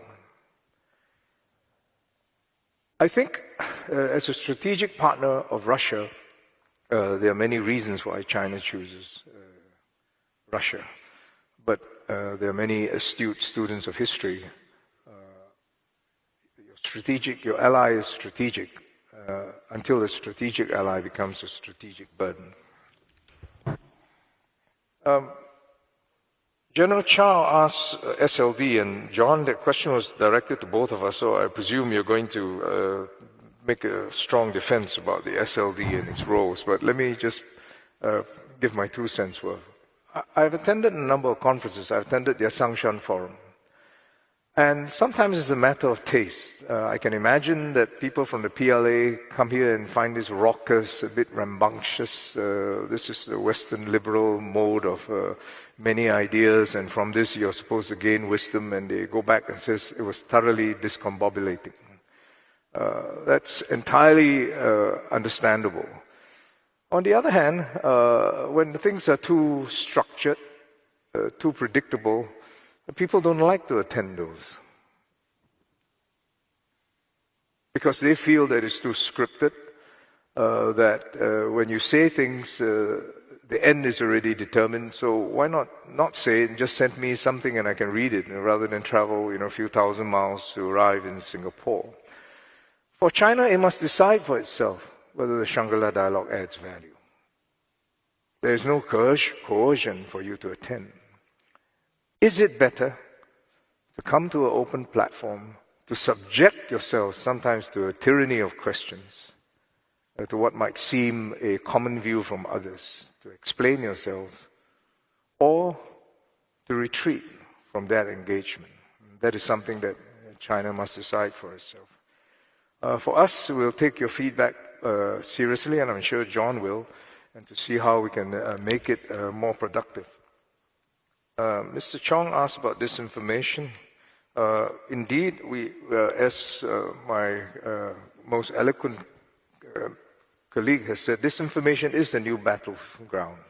And that's why we announced that for the SAF, we're setting up a fourth service, just like air, land, and sea, to deal with digital intelligence. Digital includes disinformation. And we deal with it. This is also in reference to Tim Huxley's question. Tim, it's wonderful to hear from you not from IISS. You're asking all the questions you really wanted to ask when you were IISS staff but couldn't.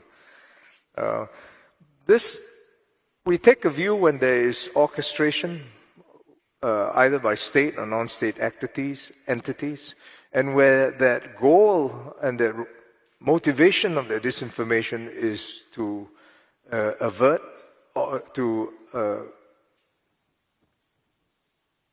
influence political outcomes that really should be completely to our own population, and that's the scope and the remit. Mr. Townshend asked about Quads and AUKUS. Let me take a leaf from the FPDA, which is 51 years old this year. And I think our staff did a good job in shaping the future in terms of remit, relevance, and reassurance, the 3 R's. I would apply that to any new security architecture that comes up. Completely legitimate for countries to want to form ones, whether it's the Quad, AUKUS, or anything else. But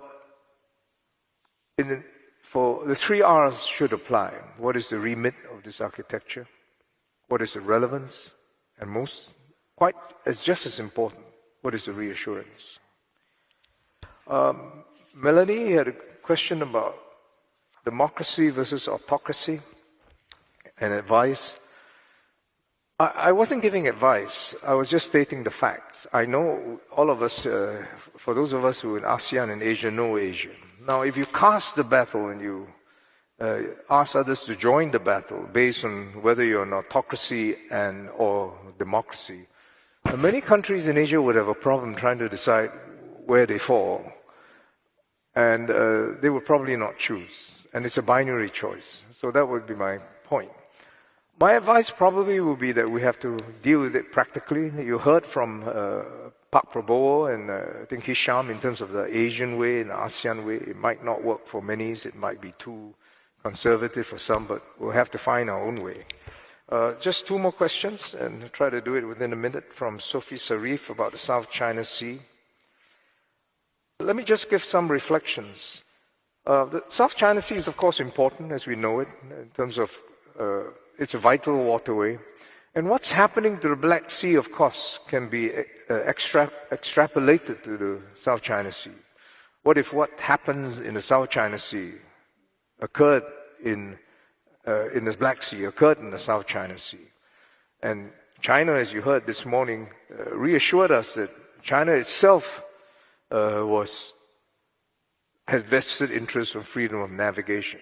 It didn't quite completely assure because there is still a tension. So I would say quickly conclude the code of conduct so that there is a game book, a rule book, so that you avert disaster in the South China Sea. Because the theoretical risk of something happening to the South China Sea as it did in the Black Sea is not quite theoretical.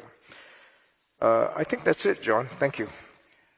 Minister, thank you very much. And let me bring this Shangri-La dialogue to a conclusion with one strategic reflection, one historical reflection, one vote of thanks, and one au revoir. I'll try to be crisp. My strategic reflection is that we've heard prime ministers and presidents speak here. It's useful sometimes to hear what presidents and prime ministers have spoken elsewhere and earlier.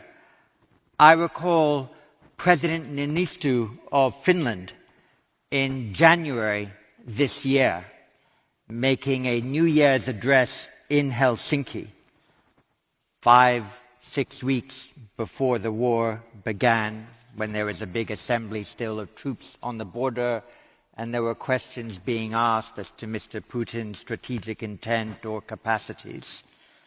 And he said in his speech, I paraphrase, but I think it's accurate, a known total aversion to war in any region only means it may find itself at the mercy of its most ruthless power. He had something in mind when he said that. And a lesson that comes from the recent experience we've had in Europe, perhaps to be considered and debated in the Indo-Pacific, is that a well-earned peace dividend cannot be fully spent or result in the dissolution of all risk appetite. My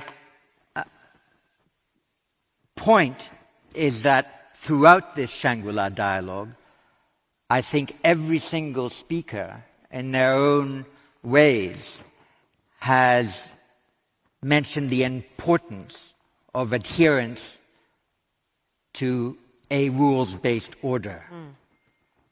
But there remain questions still about how to deter their breach, how to defend against their rupture, and how to reverse the effect of their sometimes savage violation. And I think those are things on which we still strategically have to reflect as we each go back to our various homes. My historical reflection on the Shangri-La Dialogue is that the very first Shangri-La Dialogue convened in this room in May 2002. It convened at a time when there was very serious, high-level international concern that there would be a nuclear war between India and Pakistan. And on this stage, I remember the then Minister of Defense of India, a former trade unionist and a person who had great passion for his people, George Fernandez, in tears as he spoke, expressing his concern about how a very intense disagreement between Pakistan and India might lead to nuclear war. And the activity of a lot of the other ministers of defense that were here gathered was to have quiet bilaterals with the Indians and the Pakistanis to calm the tension and assist a peaceful resolution of a dispute that very literally could have gone nuclear. And I think the Shangri-La Dialogue, in its first year, proved its utility to assist practical diplomacy. I might just note, since we have had so many difficulties in the last 2 years meeting, that at the second Shangri-La Dialogue, standing more or less where Minister Ung is now sitting, Mr. Lee Kuan Yew on May 30th, 2003, welcomed the international delegates to the Shangri-La Dialogue on the very day that the World Health Organization had declared that Singapore was SARS-free. One more thought, and that is that in the early years of the Shangri-La Dialogue, a comfort level developed amongst the ministers of defense who were meeting initially under very generalized topics about the future regional framework. Some arrangements that had been allowed to linger a bit long without senior attention began to revive. For many years, the five-power defense arrangements were beginning to meet at defense attaché and high commissioner level. When it became convenient for all five ministers to be present here, the five-power defense arrangement aligned their annual ministerial meetings with the occasion of the Shangri-La Dialogue and thus lifted to a permanent level their ministerial engagement. It was only about 4 years after the first Shangri-La Dialogue that there was the start of an ASEAN defense ministers meeting, and a few years after that the ADMM Plus and the like. So our effort is to informally, as Minister Ng so stylishly said, help to incubate a variety of different security relationships that gives diverse expression, as was so passionately expressed just now by the Minister of Fiji, to the need intelligently to arrive at the peaceful resolution of disputes. And I think the People's Republic of China has benefited hugely from the participation it has had in the Shangri-La Dialogue. It was fantastic that there's been a China-ASEAN meeting.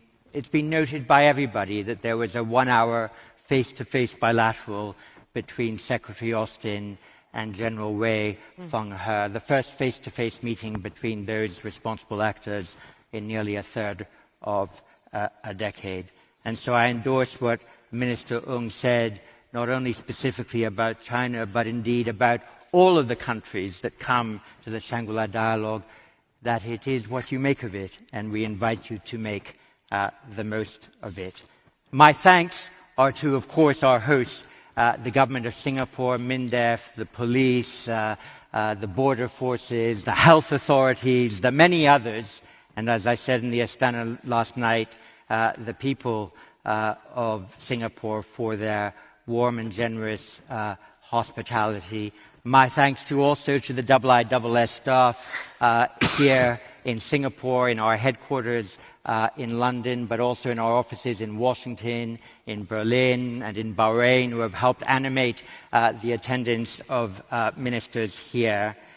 We printed 3,700 official badges for this dialogue. So while there were 575 people in the room, the entourages were substantial and important in support of the delegations. We had 59 nationalities here, 37 government delegations, 32 ministers. The IISS was asked to facilitate 127 bilaterals, but we know that there were many more that actually took place. My envoi is to all of you, the delegates to the Shangri-La Dialogue, for a safe trip home, and an invitation to the 20th Shangri-La Dialogue, on which the IISS and the government of Singapore will begin working straight away to ensure that it is a fresh reminder with lively sets of participants and an inspiring agenda of the utility of defense diplomacy. We will convene from the 2nd to the 4th of June 2023. I look forward to seeing many, if not most of you, there again. Thank you very much.